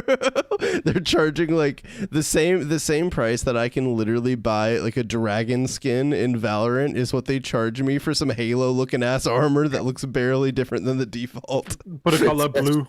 Always been like I love Halo. It'll always be my favorite FPS, but it's always been behind in like besides armor, like actual gun cosmetics and stuff. It's always been mine. We didn't get skins on guns till Halo 4, and COD's Yeah. been doing it since 2007. You know, like it's been bad, man. They're always behind when it comes to those kind of things. Yeah. All right. Well, I think that kind of wraps up TV shows, video game stuff. Figure we could talk a little bit. It's been talked to death, but we have to bring it up, right? The ongoing quest for Microsoft to purchase Activision. I mean, this has just been. It feels like on a weekly basis we get new news about how the fucking FTC isn't allowing Microsoft to buy Activision, and I'm at the point where, like, don't get me wrong, consumer rights and all that shit's important. Like, you don't want monopolies, but I just want them to either fucking decline it for good or let it to go through. I don't want to hear about it anymore. Right. Yeah. I agree, and it's like everyone ignores. Like everyone's so focused on Call of Duty around this deal. It's like they're ignoring the devs that need better, working conditions. They're ignoring, how many small, studios are going to get benefits from this. And let's just be honest. The IPs we Microsoft's might see back, right? Yeah, the IPs we might see back, and Microsoft's not doing this for Call of Duty. I don't care what anyone says. They're doing it because they want to enter the mobile gaming market. I mean, they're going to get Candy Crush and those games, and well, let's just be honest, they make a lot of money. Yeah. It's so much bigger than COD. Like those laugh at Call of Duty. So well, to be fair, Call of Duty is also a mobile game that makes a ton of money. Yeah, COD you're right. You're true. I was gonna say that. That is true. No, I stand corrected. I back down. No. I get your point though. I mean, it isn't ever. It seems like a lot of the stuff or a lot of the takes are basically like, well, if Microsoft has Call of Duty, then they have all the big IPs. What about poor Sony? And it's like there's a lot more that goes into it. They just bought Bungie. Yeah, they just bought Bungie. Yeah, what the fuck Sony's been doing exclusive deals for forever now. I'm wondering what the fuck is going on with the FTC, because I read up on it a little bit, and there was something like they used something that the EU Commission, like the Microsoft promised the EU Commission, right? Yeah. As for the Bethesda deal, right? As they're not gonna hold true to it. But then the EU Commission was like, there was never a promise. That's just not true. So the fuck is the FTC doing? Yeah, that exact thing was basically the FTC said that Xbox was gonna keep Bethesda games cross-platform. And then obviously they haven't, or well, the current games or whatever still were, but future games are going to be Xbox and PC only. So the FTC was like, well, you promised that wasn't going to happen, and it did. What if you do that with Call of Duty? But yeah, I think it came out that they didn't actually promise that. Right. Yeah, no, I don't think they were. And they are promising this time, we'll keep it on Sony for 10 years or whatever, at least 10 years. They've already made a deal with Nintendo, came out and said that. So I don't get what the issue is. Yeah. The thing that worries me about it, I'm all for the acquisition. Honestly, I've always been an Xbox guy primarily, but you brought up a good point when you said the possibility of bringing back certain franchises, which kind of disappoints me. Thinking back to when Microsoft got Rare, I was always a big Banjo-Kazooie fan, and they had nothing with that. Right. With that series, I guess that's true. But Rare kind of got caught up in the Kinect experiment. They made great Viva games Pinata for the whole 90s. Go make Kinect Sports. Congratulations. I don't know. I feel like also Rare wasn't as established as Activision. No, of course. To be fair, but they were rock stars in the night. I mean, they were. Diddy Kong Racing, Donkey Kong. I mean, the list goes on. They made a bunch of great games. Yeah, but I mean, imagine they announced there's so much Activision has some weird things they don't make anymore. Activision a new Guitar Hero, a new StarCraft. I don't know. They have other shit. I forget, but there's big games they have. Activision is sitting on a ton of IP that they just don't use because all they produce is the one or two Blizzard games every fucking 8 years that these days aren't as good as they used to be, and Call of Duty. That's all Activision makes anymore, and it's they used to every year launch Call of Duty, but they'd also have other Activision studios that would put out different games. And there was actually some really good games that came out in that era from them.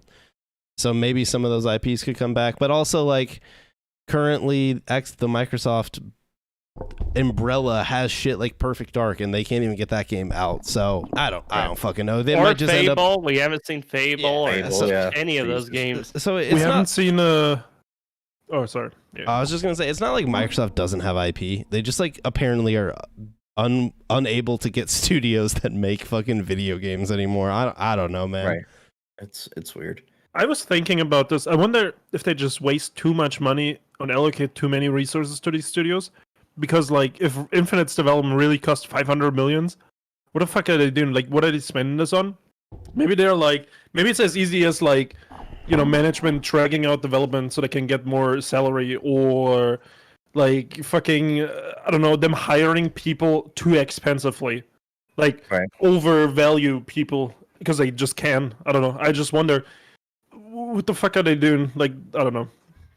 Yeah, if Infinite's budget was really 500 million, and we got the most bare bones Halo experience ever. I don't I have zero faith in, they probably poured a crap ton of money into the initiative studio too.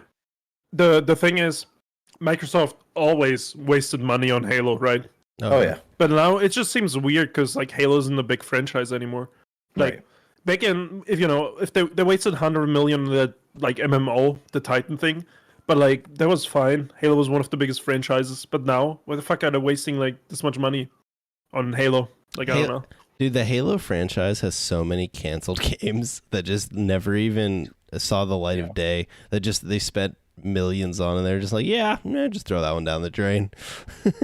And I mean that happens everywhere. Call of Duty has a lot of canceled stuff too, though. Yeah. Oh yeah. But at the same time, like Call of Duty puts stuff out on a regular basis too, right? Yeah, So they that's come what out I'm with a new saying. Call of game Duty every is year. still Yeah. huge. Or like And a lot of those canceled things were more from the COD 4 days, like around that time, where they're trying to figure out where to go with the franchise. That was which Call of Duty was it? Shit, dude. I was reading something the other day about how one of the Call of Duties was supposed to have like a super expansive open world campaign. They just like, never mind. And they just fucking shipped out like the regular ass like linear Probably campaign. the right decision. Probably. Cold War. I might have been. I Cold don't know. War was canceled. Like, what's the name? Sledgehammer was supposed to work on Call of Duty that right. year, and then Treyarch just came in and like Took the saved the campaign. day in like 6 months. Yeah, They yeah. made a game in like 6 months. They completely scrapped. It was supposed to be a Vietnam game by Sledgehammer, and they completely scrapped the whole game because they're like, our focus group said this game sucks. So Cold War's campaign though was very good. Like, it was a good campaign, It's very good. I mean, super I good. love Treyarch. Treyarch does good things. I know you don't like Black Ops 4, but that didn't. I mean, have I the don't. campaign. But then they also have a campaign. Yeah, that was like Black Ops 4 just was to me the low point. It was like Overwatch light. I don't know. Yeah, it was. If you give me Black Ops 4 again with no character abilities but the same time to kill and map structure, Dude, Goated Time to Call- Kill is so good. goated Wasn't Call that- of Duty. Yeah. Wait, wasn't that kind of Cold War a little bit? A little bit. I Little mean, bit. Cold War was fine, but Black Ops 4 had some way cooler customization though. Like the gun camos and stuff were yeah, sick. in Black They- Ops. they were. But Yeah, the they pay to were. win. The pay to win, guys. Yeah, the pay Don't to forget win, the pay yeah. to win. No one Black cares Ops 3 about was like that too, though. But Yeah, and Black Ops 3 was shit too. I liked Black Ops 3. Don't Oh talk my shit God. about Black Ops 3. They're bro. all dog. I will Black Ops fight 2 you on was that already one. Black Ops 2 was already mid. I'm gonna be honest. Oh I man. put 3 Whoa. over 2. All right. Whoa. I don't care. Zombies I do think sniping campaign. sucked in Black Ops Multiplayer 2. was good. Because I sniping like the did suck. multiplayer. in Black Zombies Ops and 2. multiplayer in 3 was goaded. I mean, Dude. Black Ops 3 Zombie Chronicles was good, but like that's like a standalone DLC. Oh, dude, but the DLC maps are so good too. Oh, Yeah. they're so- Yeah. Here's some goated God. gameplay on the screen for everyone. Look This at is that! Look at this is- all Look Black at Ops him. This 4. is- This is Oh. what Call of Duty should be. All right, just up the time, double the time to kill in Modern Warfare 2, and we have a better game. Oh, I will This was the actually- low point of Call of Duty. That's why we've never seen a game like this again, and we To be probably honest, I won't hate this for a map. while. No, you know what's funny Infinite actually? Warfare was I low for me. Now I'm not the only person to have this thought, so I'm not going to claim to be some fucking like big brain. But you know how when MW2 came out, everyone, or still to this day, like everyone complains about time to kill. If you ever go back and look at the time to kill of like COD 4 or MW2, Oh, it was super low. it was fucking Yeah. insane. You'd get one bursted by the M16 all the way across Yeah. the map. So Yeah. it's kind of funny that today. But we the game bitch- wasn't designed like in all aspects to cater to low time to kill. Like the maps were designed for running gun, and then Yeah. the game had red dots on mini map when people shot, so you Yeah, knew yeah. where people were. You know, like there's just certain decisions. There wasn't fucking footsteps that you could hear from miles away in those games. You know, like there was ninja. Like there was things that were different then. But I get what you're saying. Do you- Commando lunge. Run around the Commando map, lunge just was knife fun. everyone. Final stand. Yeah, I wonder if a lot of it comes down to map design as opposed to time to kill. And it's just like these It days does. the maps have such long sight lines but also have so many weird ass corners that you just like sit in. Weird angles. Yeah. So it's like Yep. I remember that meme from fucking not From Pic- 2019. yeah, not Piccadilly, Yeah. but the other map where it's like I want to cross the street, and it has Right. the 9,000 different windows that someone could be Windows sitting in, everywhere. and you're Yes. like, yeah, that actually is my experience playing 2019. And That's then you, exactly how I felt. Yep. you Well, check. it's like maps are just designed nowadays to like if you don't have help from teammates, you can't move most of the time. Like you have to have someone watching your back, or else you're just screwed. Yeah. I feel like what it comes down to most of the times is just a gamble. It's like I cleared 2 corners or 2 angles. I'm gonna just attempt to move and just hope for the best, and then COD timing gets you. Yeah, and then you get COD timing. Then everyone memes about that. But yeah, COD timing is a thing, dude. It happens so much. Oh, for sure, especially in Warzone. But yeah, you know what's funny to me? You were talking about the footsteps in MW2. So I agree. In the multiplayer, the footsteps are nutty. But when I play Warzone, does that game have audio? You can't hear shit. No, so like, what is going on? Your setup is just weird. No, I'm not the only one that comments about this. There's like, so many times where I'm spectating you and I hear them like boom, boom, boom, boom, boom. Yeah. And you're just sitting there fucking snacking or some shit, blading up, nothing, not reacting, not looking at any openings. And then you're like, where did he come from? No, there's glitches for sure because sometimes you'll get no audio. They'll run up on you and then like Kevin does that all the time. I'm like, dude, there's a guy right behind you. He's like, where, what? And I'm like, dude, I can hear it loud and clear, and he doesn't know it. Like, there's definitely some bugs or something with audio in Warzone that just make the audio whack. Yeah, I think Rush needs to upgrade to some $1,500 ear. I don't think it's my earphones. I think it's my actual hearing. I don't think it's upgradable. I think I've lost hearing. Don't I have like laser surgery for your ears or some shit? I don't know. They probably some do. ear implants, bro. Yeah, there you go. So you have $1,500 on that. Yeah. To wrap it all back in to the original point, which was the acquisition, is it's just hilarious that Sony is on this fucking side bitching about how Microsoft might make Call of Duty exclusive, and it's like, dude, Call of Duty has had stupid exclusive shit on PlayStation for literally since the start of the 6th gen. Right. And to be fair, Xbox did it first, which was, in the 360 days. But that was 30 days of exclusivity. Things like Destiny 2 and COD, Destiny 2, there was stuff that was years exclusivity on PlayStation. Yeah. That's fucking ridiculous. Exotic I can wait weapons. 30 days. Yeah. I can wait 30 days. Years, that's fucking ridiculous. Like, I feel no sympathy for Sony. When they bought Bungie, there was like a concern, right? Is there gonna be stuff again that's PlayStation exclusive? And Bungie was like, no, we won't do that. And I mean, I believe them. And I mean, is PlayStation saying they won't hold up to that? I don't know, dude. What the fuck are they? Are they projecting here? Right. That's a real question. Yeah, definitely. Dude, that's a good topic to transition into. Bungie being acquired by Sony. I don't get Bungie. I feel I'm gonna be I'm being serious. Like I feel like they're what they decide seems to just change on like a daily basis, not daily, but like bi-yearly basis. Because you had they were owned by Microsoft, and they're like, dude, we can't be owned by Microsoft. We want to do what we want to do. So they break off, and then they partner up with Activision to publish Destiny, and then they're like, oh, Activision's holding us back. We can't do what we want to do with Destiny. We're splitting off on our own, and we're gonna focus on our new IP and all this stuff. And then they're like, by the way, we got acquired by Sony. And it's like, in 3 years, are we just gonna hear the same shit again? Where they're like, Sony was holding us back, and we couldn't do what we wanted. Because think about it, like, the Activision thing, like that ended. They were so successful, they bought themselves out. And then the Microsoft thing, that was a completely different landscape of gaming. And I guess the Activision thing too, right? Yeah. So like, I don't know. I feel like nowadays an acquisition like that can be good. I mean, we'll see. How many other big acquisitions besides those two have we had this year? I mean, Bungie's went through, I think, and Activision's hasn't yet. But like, I mean, only time can tell. Because I mean, the gaming landscape has changed in the last 5 years alone.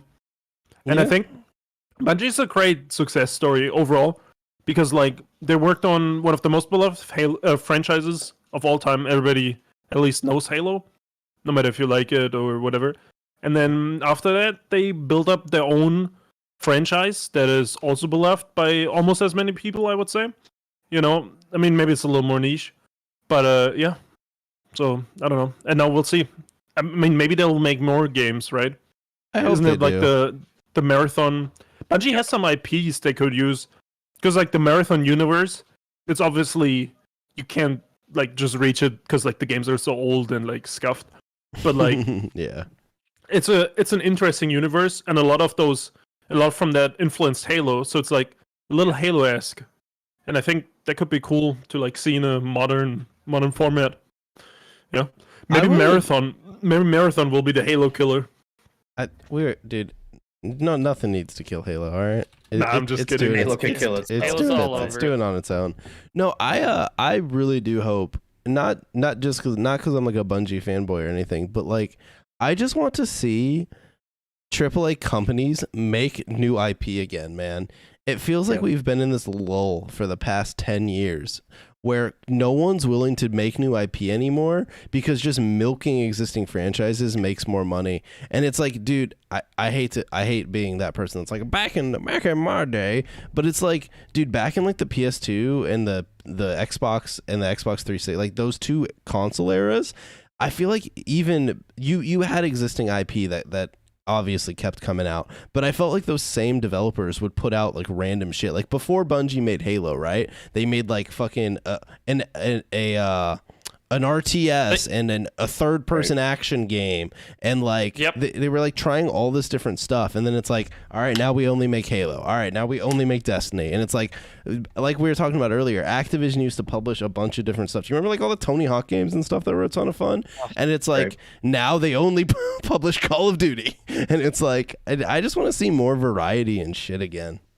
But I mean, we talked about that with Rare earlier, like Diddy Kong Racing, GoldenEye, Banjo-Kazooie, Donkey Kong, but the first two, I'm pretty sure the rights are somewhere. Like the James Bond rights are like, I don't know. And then Diddy Kong, obviously.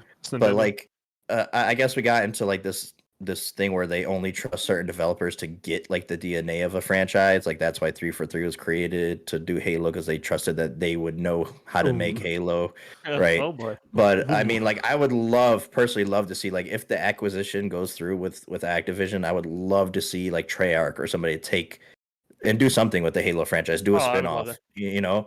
If they did like a Firefight, like the Zombies team did something with Firefight for Infinite, or you know, like just whatever, just spitballing. But I was just gonna say, and if they bring these teams in, like they need to let them be creative with what they're making. Don't try to overly control them. Don't force microtransactions.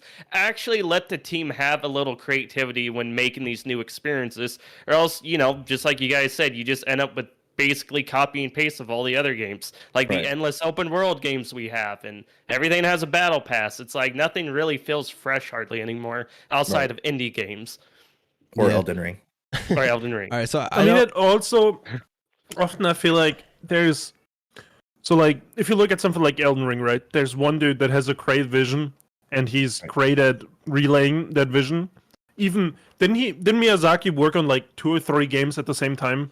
Like they always are, dude. From Software's cranking out games like every other year, and they're like completely different, like universes, unique IPs, unique. So like, one dude has great vision. He trains these other people to also become like him, and like I feel like a lot of studios miss that, and a lot of Western studios, like or Microsoft, Bungie, maybe even, they cut these people off like in the last decade, and now like that work philosophy is gone, because like, when you look at the old Halo development, there was like a group of people, like very tight, and had like a vision for the Halo games, and they would like go after it. And I mean, yes, a lot of these people had falling outs with each other, and like, you know, there was some shit going on, but like that worked, right? But now it's like who there's nobody that has a vision for Halo. Like, I mean, Frank O'Connor is there, but he was like the community manager. I don't think he's like a great visionary. I mean, you know, so I don't know. And, you know, that's one of those things too. When you have a really good vision and you make a game and it works, you don't change that vision. You just build upon it. And From Software does that. They don't care about really any feedback or anything like that. They just go, this is how our games play. You like the first one, the rest of them are going to be like that. We might tweak something here and there, but our vision is set, and this is how our games are going to be. And you're either going to love them or you're going to hate them. And I respect devs that do that when it's obviously successful. You see another payoff, and we talked about this on the last podcast, but Counter-Strike never changed, right? Or maybe it was second to last. Counter-Strike never changed. I mean, all the From Software games at heart didn't really change. Obviously, there's new mechanics and like some things, but like they feel very much the same. And like the gameplay, like the approach to gameplay didn't change much. So like, I just wonder if you stick to what works and don't tweak the gameplay itself, just tweak around that.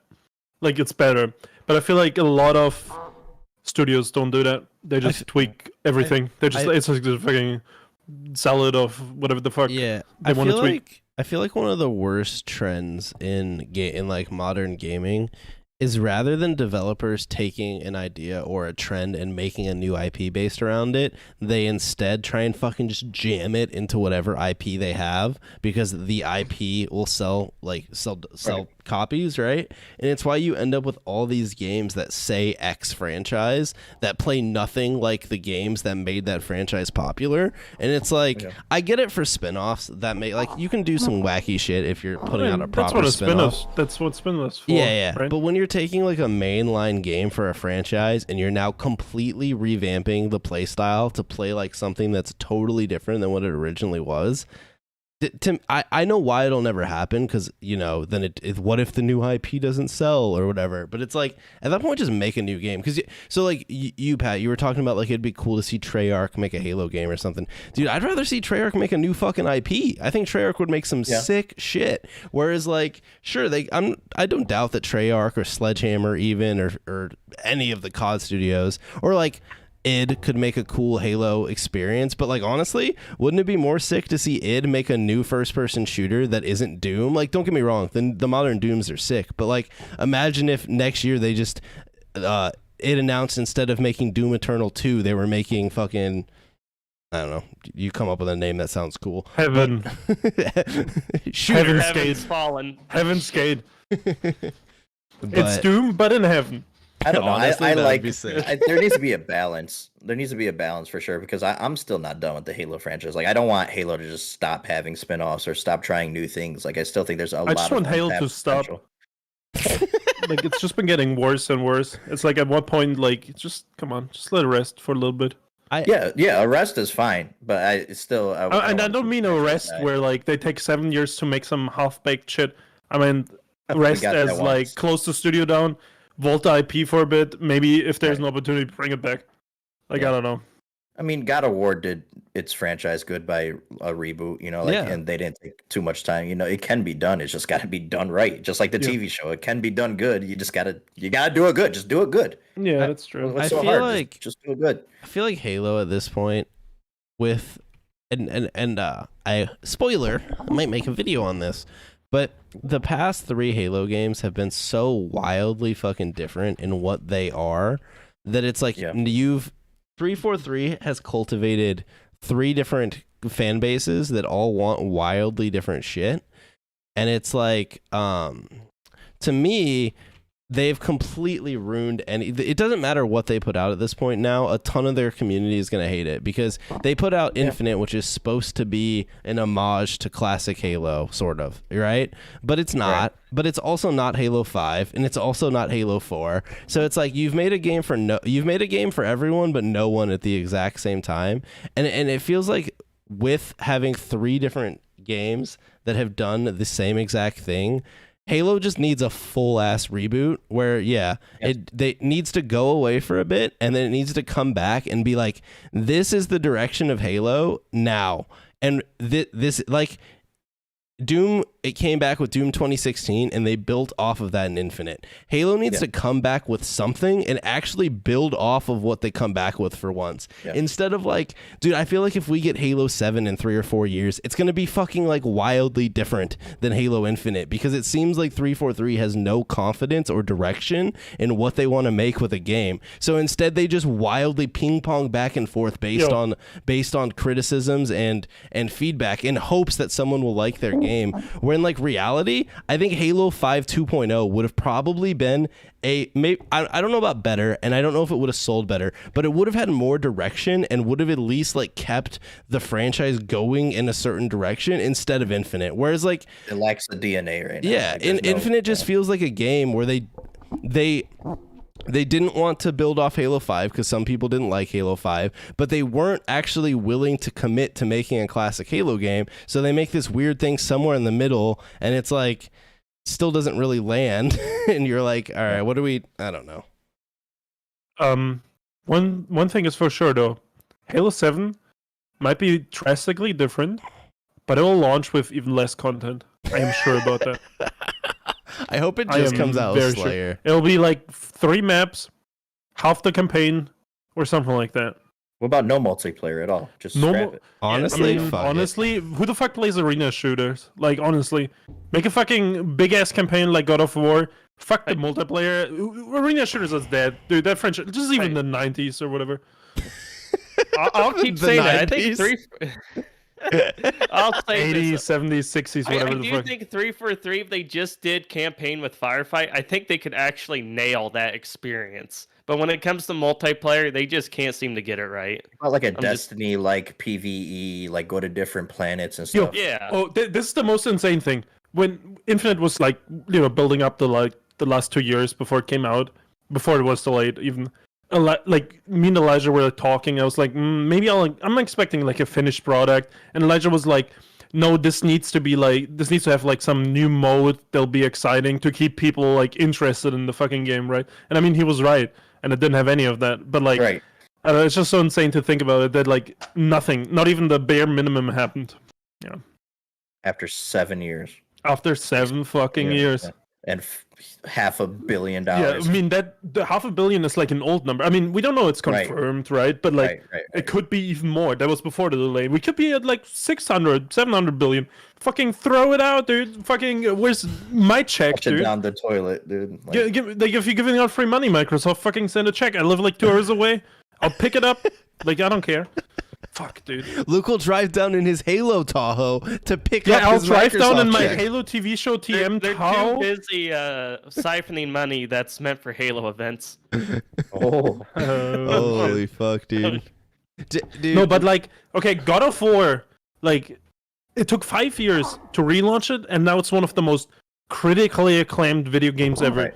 And it's just story-driven, it's just universe-driven. And I feel like Halo could even pull that off. Sure, people will be upset if there's no multiplayer or anything, but, like, I feel like if they just focus on something, it doesn't matter. Even if they cut out campaign, I mean, which they probably were thinking about for Halo Infinite, let's be real.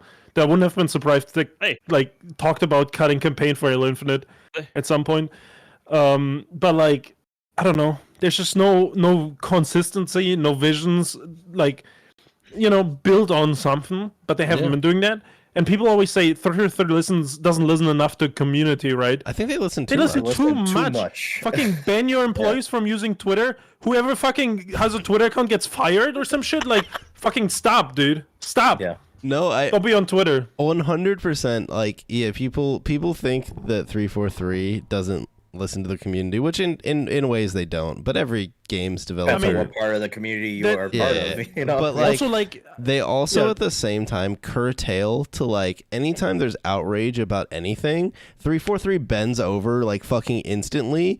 Like, for all right, so just 2 examples off the top of my head. Now, I'm not saying I disagree with what happened in either of these scenarios, but it just shows that 343 they don't know what direction they're trying to go. So MCC, they add in all those weird ass Halo 3 armors that are like kind of out of place, right? But they said they were adding them in to like add in non-canon armors, and it was supposed to be cool. And like people throw a fit. They're like, "You're ruining my Halo 3. How dare you put this fucking dude, my game that came out in 2007 no longer feels the same, even though I'm not playing the actual game anymore." And like instantly 343 is like, "All right, we added a toggle for you." Not that big a deal, but like clearly they had this plan to add in all these armors, right? And then instantly like community backlash. They're like, "Oh fuck, like fix it." Now that one, yeah, whatever. They added a toggle. Halo Infinite. Remember when they removed all the fucking skill jumps from the game, and then the community got pissed off, and 343 was like, "You're right. Removing the skill jumps was a bad idea. Put them all back in." And it's like, again, I don't disagree with the outcome, but like if you have a direction to fucking do something, just do it. Honestly, if you think that all those skill jumps made maps unreadable and confusing for new players, then fucking delete them from the game. Do what you think is good for this game instead of just like constantly ping-ponging back and forth with whatever the community yells at you about. Because like, if you're gonna go through all, hopefully they went through meetings and discussed why they think those skill jumps should be removed. If you go through all of that and then just instantly backpedal on it because some Halo sweats like complain to you, what's the point of making decisions if you can't stand by any of them? Well, Right. also, what are they worried about? Losing players? Like, is that really? Does it really matter if they have like the couple thousand players or like 0 players? Like, this is not a profitable project. I can think like, Right. you know, I mean, the couple people that hop on Infinite every day, and I mean, like, I don't know, it gets less and less by the day. I mean, I can see with the skill jumps, the competitive scene, since that's like the one thing making them money right now is HCS in their events. So I could see where that would like piss people off, and they would like try to get remedy that. But I agree, like if you have there has to be a balance, of course. Like you can't. Stupid thing in the first place. Like that's another thing. Whoever decided that does not understand like what people really wanted. Right. So it seems like they listen to the community, but also like. They don't have Why any do that in idea. the first place. Yeah, So like I don't know, maybe they follow one of those Spartan profile pictures, and that's all they base their shit off. You know what I mean? So we need to find that account and get it banned. So then that's how we save 3 thing. I don't know. No, that yeah, like I said, I don't disagree with them putting the skill gems back in, but it's like clearly there was some discussion and someone had to come up with a bunch of reasoning on why they should be removed, right? A bunch of people in theory should have agreed on the reasoning, and then instantly they were like, "Oh fuck, dude, people don't like this." But it's like you should have saw that coming. So if you didn't see that coming and you weren't expecting that backlash, like we're lost anyways, you know what I mean? Right. It's like I could have told you that if you remove skill mechanics from a video game, people will get mad. We see that in every fucking video game. Remember just when run it by me. My Twitter DMs are open. I'll tell you, it's a stupid idea. You don't do it. Easy. Well, you saved your money. I'll do it for free. So you saved your fucking shit ton of money. The counterpoint to this is Apex Legends. Remember when the game launched and you used to be able to hop down hills while fucking putting in while shielding back up, and Respawn decided on their own that was an unbalanced mechanic that was like kind of convoluted, and they didn't think it was like good for casual players, so they fucking yeeted it out of the game. The competitive scene was pissed off. You know what Respawn did? They said fuck you, it's staying out of the game because this is our game and our vision, and they actually stuck to their gun, and they there's some room for wiggle, but when you're making these big decisions, like there should be a huge discussion that goes into stuff like this. And if you get to the point where you've determined that X mechanic should be removed, if you remove it and people give you backlash that you should have expected, you probably shouldn't put it back, or you should have never removed it in the first place. Right. So, yeah. I don't know. Yeah, I don't even know how we got to this point. Slide canceling from Warzone 1, so hopefully, they stick by their guns there. They already bent the knee on loadouts, but yeah. But that's different. Warzone, like, that's not a movement mechanic.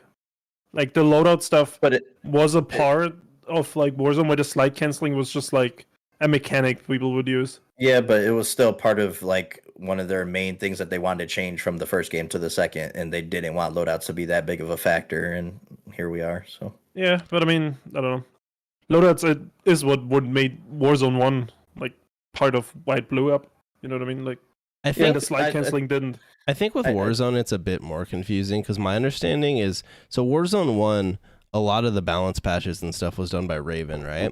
But then Warzone 2, I believe the release of it, like Infinity Ward, took most of it on. But it seems like now they've passed off the balance updates to Raven. So I think Raven might be like, removing slide canceling. That's how Warzone 1 was. Yeah, as well. But I think it was. But obviously, no one remembers day one Warzone 1, right? We all remember the shit that was like 2 years later, which was Raven, right? At that point, so it's like Raven's coming back into Warzone 2, and they're like, a lot of people are pissed off that they removed loadouts. We kind of agree. Maybe we'll put those back, but like slide canceling, as far as we can tell, isn't going to make its way back into the game. So maybe we're wrong. Maybe fucking Raven's gonna bend the knee on that one and put that back in the game too. So I don't. And Gulag changing. I do have too. to That say was an that unnecessary Gulag change. changes. Oh, Still I fucking hate the Gulag But, changes so much. Early on, Warzone 1 made some stupid ass decisions too. I remember absolutely. I stopped playing the game when they removed trios and you could only play quads or duos. Yeah. And I was like, this is not fun anymore. And now, Yep. like, you know what I mean? I guess there's trios now, There but it like, is, I don't baby. know. Yeah, then they It's took out third just- person, and It's Yeah, that was back. just stupid as. yeah, it's back now. I mean, those were. It's back, I mean, the baby. rotating game modes are fine, I guess. Yeah. It's just like weird. I don't know. Alrighty. I don't remember what was the main point that got us to that. So maybe we'll hit one Halo more. sucks. Oh yeah. Maybe we'll hit one more topic on this list, and we're kind of coming up on 2 hours. So depending on how long this topic goes, we can kind of roll it out. So what news topic do you guys want to talk about? This is what I have left on the list, or you guys can just throw one out. I had the Bayonetta voice actor drama, the Mick Gordon drama. I had just the Game Awards as a topic, but I feel like we kind of already covered that. And then I had I don't know why that says Pain. I think that was supposed to say Spain. Blames loot boxes for pathological behavior and is banning them or some shit. What do you guys want to talk about for a last topic? Someone pick one. I don't care. I was gonna say Game Awards, but No, let's just do Game Awards. Did we talk about that? My Yeah. rabbi, Bill Clinton. Oh yes. So Pat, how did you feel about the Game Awards? Did you Actually liked this year's Game Awards. Before they were kind of painful to watch. I thought this one had a much better flow. A lot of actually really cool looking things coming out that I didn't expect to get shown. Microsoft's lack of presence there, even though Phil Spencer being there, was kind of disappointing. They didn't really show anything. But I thought overall it was actually a pretty good show and thought it flowed pretty well. And I think there's, obviously something to build off of. Usually they're pretty freaking boring. I fall asleep almost every time watching them. This one I actually stayed up and watched the whole thing. So I guess that's my my tell that it was decent. I feel like what made it good is that so like the most exciting parts of the Game Awards for me are like Game of the Year and them revealing or showing footage for games that we haven't seen, right? Yep. And because besides that, like a lot of the secondary awards, like I'll read it on a website and be like, oh, cool. But like, do I really care for 10 minutes to see who wins best soundtrack? Not really. Right. No. Yeah. So I do think it's a better show when they focus on kind of showing us cool stuff with awards sprinkled in between. But what's weird isn't E3 coming back next year? So with E3 coming back, is the Game Awards going to be in that same weird spot where they don't really have games to show off? We'll see. I guess the developers will have to pick, right? Yeah. Between E3 and this, and we'll see how E3 performs, I guess. Yep. No. Well, and I was gonna say, I think didn't Sony say they're not doing E3 anymore? That's just Microsoft and Nintendo. So I mean, And Nintendo barely does it anyways. Right. they yeah. do their So own thing really, the Game usually. Awards might just be more of a Sony indie kind of show, where E3 will be Microsoft, Nintendo, some bigger AAA games. All right. Yeah. And they're 6 months apart, so there's a lot can change in 6 months. Yep. So. That's for sure. All right, I just have to read this message because it's hilarious. But Master Chief or Mr. Chief said what made watching the Game Awards interesting enough to watch the whole way through this year was the chance of winning a Steam Deck. This is true. No, but on the topic of the Game Awards, so obviously like Elden Ring won Game of the Year. I feel like we already talked about that. Is there any other like awards or anything you guys disagreed with? I felt like it was the Sony show. It felt like God of War was winning everything up until the point. That's how it where- is all the That's how time. it usually is. At least it wasn't as bad as the Last of Us year. Yeah. Yes. If Elden Ring would have got snubbed a Game of the Year and God of War, I was legitimately gonna boycott the Game Awards and not watch it again because I just felt like it didn't deserve to. I mean, it's a great game and it deserved a lot of those awards, but Elden Ring, like I said, is like once in a generation where I just feel like God of War is like a good, solid game, great fucking game. Don't get me wrong, but is it like a generational game? That's up to you. But obviously, I don't see people simultaneously playing the game on controller and a dance pad trying to beat bosses in God of War like they are Elden Ring. Like that's That's content right there. And Yeah. God of War can't provide that to content creators or streamers, whoever. Right. Yeah. Yeah. No, I agree. And yeah, it usually is, but that's it's a Sony award show because Microsoft isn't putting anything out, so that's worthy of getting a award. So it's gonna be like that. Nintendo got a couple nods, like I think Splatoon 3 actually won multiplayer game of the year. I was very confused by that. It did. Yeah. I was like, I don't okay. know what was going on there. Maybe it's like a hidden gem. If we're not in a bad headspace with multiplayer games right now, that is your telltale sign that Splatoon 3 won freaking multiplayer game of the year. So Everyone keeps saying how good it is, though. Maybe we all need to grind it out a little bit. I don't know. My mom bought it for my kids. Oh for shit, Christmas. dude! You have to test it. I'll be trying. it. Yeah. Yeah. You gotta let us know. Yeah. All right, it might be the play. Maybe. Oh, sorry. No, go ahead. All right, I was gonna say, why don't we do this to kind of wrap up the show? We each pick one game that was revealed and or talked about at the Game Awards that we're excited for, and we'll end there. I have a better idea. Okay, what's your idea, Luke? Why don't we do like games we're looking forward to next year? All right, that's fine. You could also pick a game that was at the Game Awards that isn't next year. So, because I already had mine in mind, and I don't want to change my mind. All right, That's fine. so mine is the Cyberpunk. Jesus Christ. The Transformers game that got revealed. 2042. So I hopefully that is a good game. I'm a little skeptical. It's made by a company that has made some mid-ass shit. But hopefully Splash Damage can get it right this time around. Some of those old Transformers games, like what's the one on 360 that was really good? War for Cybertron? Yeah, that one. Some of the old Transformers games were absolute bangers. So that I hope Splash Damage does it well, because I feel like a good Transformers game would be a breath of fresh air in the gaming landscape, because we haven't had that in quite some time. Yeah. Definitely. So, all right, Luke, what game are you looking forward to? Ooh, Diablo 4 or Starfield. Yeah, that's fair. And I want to make a prediction. If we do this in a year, like the worst games of 2020, I want to nominate Skull and Bones if it actually releases. Dude. That game God, is never game. releasing. Oh, So- Yeah, right. A year from now, we'll see if that's on the shit list. Sorry. No, dude, that game has development hell written all over it. Maybe by some miracle it'll be good, but we heard, when did Black Flag come out? Because that's when we started hearing about Skull and Bones. Yeah, between that and Sea of Thieves. Yeah, 2012. yeah. Black, So that, Black Flag it is was like a that- long time ago. That like launch Xbox One. And there really hasn't been a better pirate game since. really Like hasn't, Black yeah. Flag was so good. yeah, Black Flag was really good. I don't want to get too deep into this because I feel like it's actually a pretty hefty topic, but Ubisoft has fallen off a cliff, dude, as a publisher. Yeah. I feel like besides Siege, which arguably is not even as good as it once was, that nothing they put out anymore is even good. It's all middling to bad. Like, they put out Hyperscape, dead. They tried to put out a Tom Clancy BR, canceled before it came out. They announced that X Defiant game looks absolutely terrible. Like, I don't know what they're doing over there. Yeah, I mean, like, I didn't play Assassin's Creed Valhalla, but I did like Odyssey. I thought that was a solid game. But recently I haven't played anything Ubisoft that I was like dying to try out, or anything that makes me want to play a video game.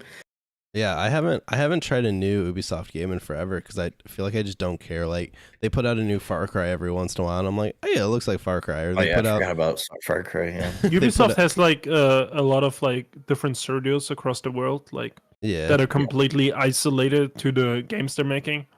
You know what I mean? Like Ubisoft, like the Siege studio just works on Siege. I mean, they like Ubisoft. I don't know, Montreal maybe. I don't know. I think Montreal is Siege. Yeah. That And then, reminds me, I do own a recent Ubisoft game. I bought Just Dance for the Switch. Sometimes I play it with Just Dance stream? I play it with my daughter, and she loves it.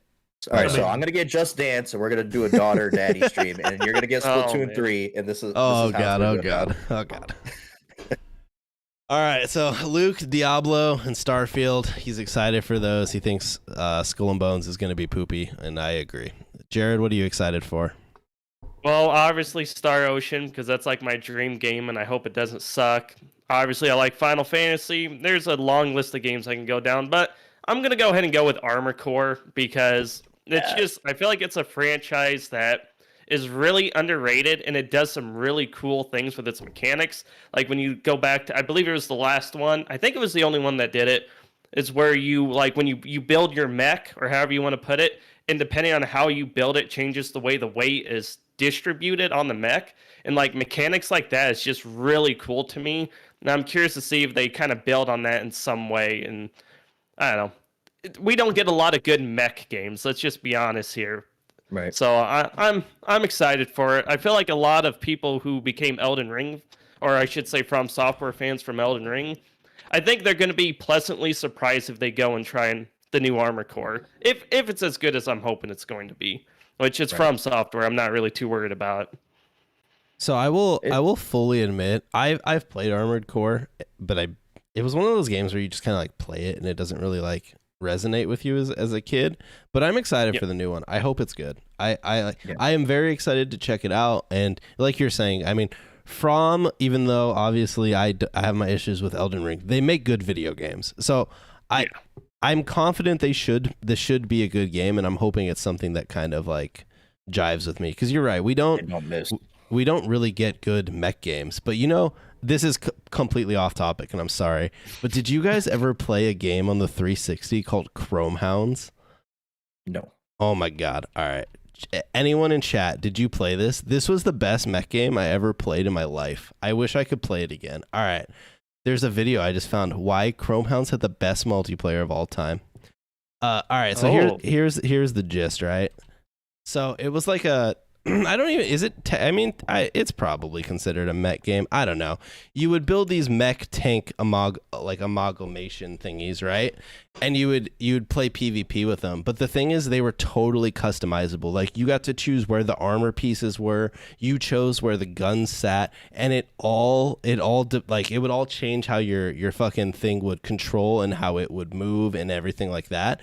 But it also, on top of just having this PvP, had this cool like war map where you would pick a faction, and I think it's kind of like PlanetSide, where you would fight for like these different like nodes, and like if your faction was winning, you'd get extra rewards and stuff. I don't know. It was really cool.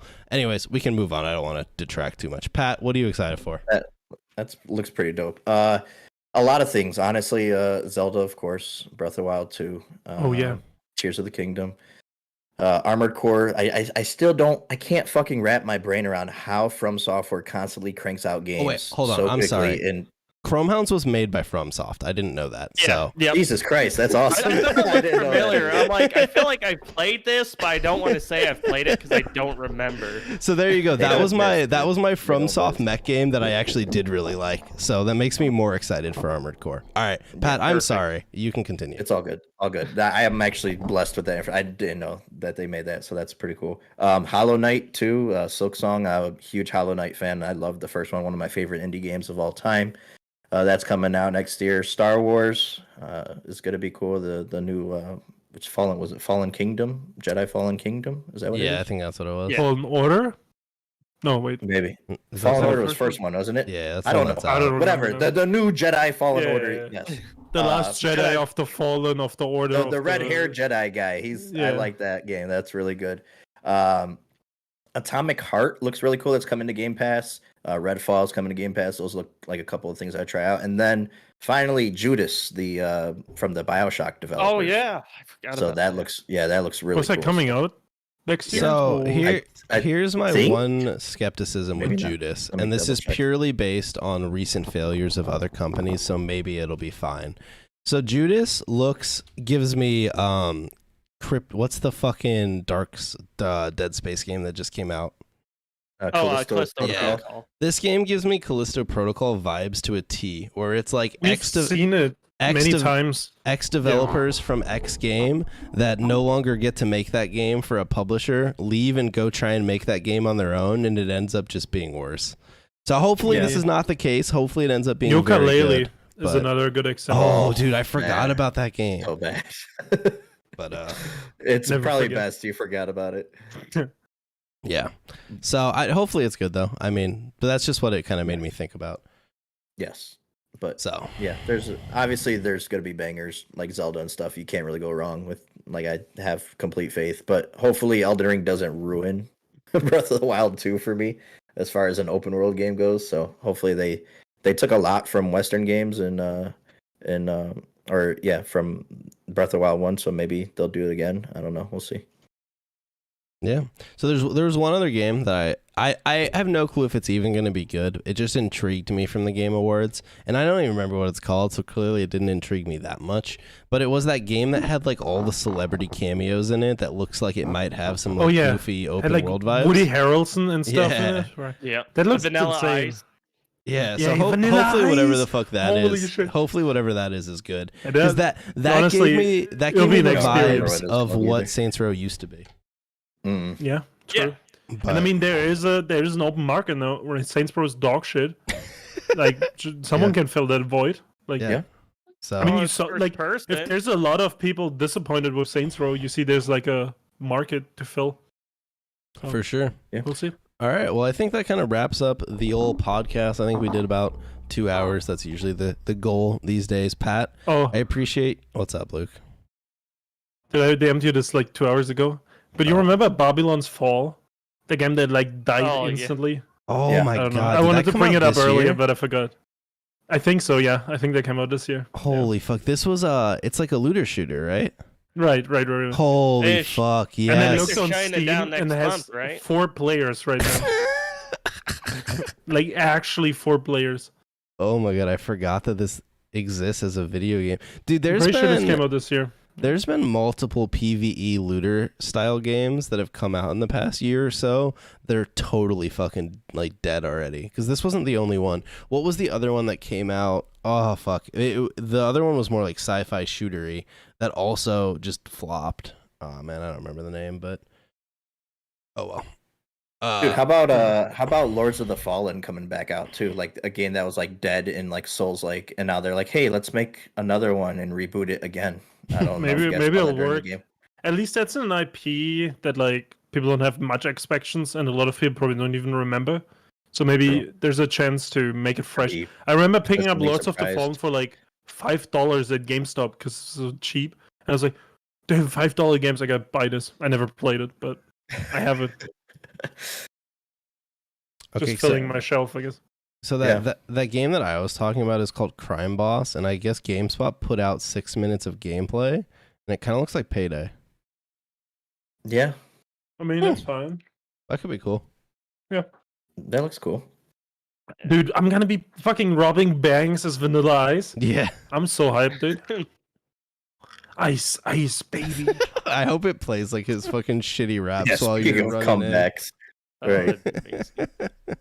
All right. Well, I think that. Anyone ever seen the Vanilla Ice movie? He's a Oh, God, movie. no. Yeah. Oh no. I'm No, gonna I watch that haven't. right now.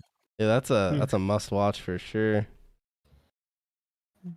All right. Let me. Before we leave, what do you guys what should people look out for, Luke? What are you up to these days? What I'm up to these days. Me and Elijah are working on some new stuff alongside our Halo stuff, obviously. So look out for that. You know, next month Fair enough. we'll be Pat, starting something. what are you up to these days? Absolutely nothing, but definitely gotta get back on the content grind because just took a little hiatus during the holidays and stuff, spend time with family.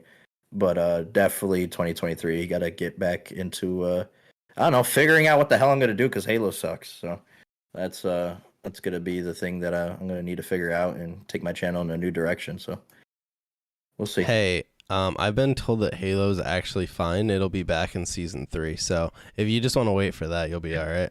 I'll wait for it. We'll True. see. I believe in that. All right, Jared, what are you up to?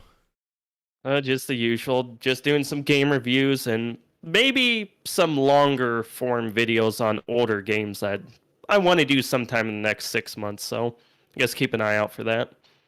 Should be a That's about banger. it. I love good old nostalgia bait content. That's my shit lately. I've fully embraced that I'm just like an unhappy old person that just constantly refers to old video games being better than new ones. So Good. Welcome to the club. Yeah, All right. I just every time I'm just like, my back in my day, the games were made better. They were finished. They didn't have the microtransactions and the battle passes. Yeah, back in my day, during the Black Ops 4 days. Mhm. Hey, all right, that was a good game. All right, Black Ops 4 is goated. I'll never- We're I'll gonna have a never whole forgive or forget. podcast. We're gonna have a whole podcast about. Actually, you know what I'm gonna do, Luke? I'm gonna That get cannot be on that I'm gonna get podcast. real bored, and I'm gonna go spend like 20 hours playing Black Ops 4 again and make a video about why it was so Let me know. goated. Let me know. I'll play Why with it's the you. best COD game. Yeah. I No, just have to- I'll dislike bomb it. Let's go play some Blackout. Fuck just- Warzone, dude. I don't think you can find Blackout matches on PC. Unfortunately, I think you'd have to play on console. I did. No, Oh, can you? you can. Wait, Okay. no, sorry. I played on console. You're right. Never mind. Yeah, Yeah, I believe on I did PC it it's this year. dead because it's not Yeah. crossplay. Right. I tried on PC like 2 years ago. Yeah. Couldn't find a match. Yeah. And then on console this year, I was able to find a match. So yeah. But yeah. So yeah, for me, I don't know what the fuck I'm doing. I'm just like literally throwing random shit on YouTube at this point. You're hoping hosting something podcasts, sticks. dude. I do host podcasts. Amazing podcasts. That's true. You know? That's true. No, If you my ask me, my so. one goal for 2023, and this isn't like a content goal specifically, but it's to try and just play video games instead of just grinding the fuck out of whatever multiplayer game. Like, I'm gonna make an actual effort in 2023 to actually play games that come out that aren't just like whatever AAA shooter I grind for 3 months is. So we'll see if Yo, that a couple actually days works. ago, you told me, look, I think I'm a download Valorant again. Oh fuck! I did. Oh, yeah, I boy. did. Exposed. That's Let's true. do Hey. let's do a co-op Elden Ring stream. You should give it another try. Maybe. Oh yeah, we all could play it. I'll Yeah. buy it again. On the flip I will side, buy it on PC. I could know, there's I a- could try and hit Ascendant in Valorant. All right, we've only peaked Diamond. We could try and peak higher than ever Oh, before. God. There's some content for you. It's not even good content. It's just me That's like not literally content, yeah. raging at kids. Like no, it doesn't make good streams. That's why I play it at like 3 a.m. by myself. All right. I think that's gonna do it for the podcast, everyone. Thank you for watching. Pat, thanks for joining us. Next one, 2 weeks from now, same time. I don't know what the topics will be, but there'll be something. We'll figure it out. So yeah, appreciate everyone for watching. If you are still here for some reason, I know you guys probably don't listen to the podcast on podcast platforms, but if you could just go on iTunes or Google Podcasts and Spotify and just like 5-star the podcast, it helps push it to the randos that don't know who we are. So go do that. You can find the links on my Twitter. There's like the link tree thing. It's one of them. So just click on that. go pretend you listen to our podcast on Spotify and tell people how great it is. So, all right. Peace out, everyone.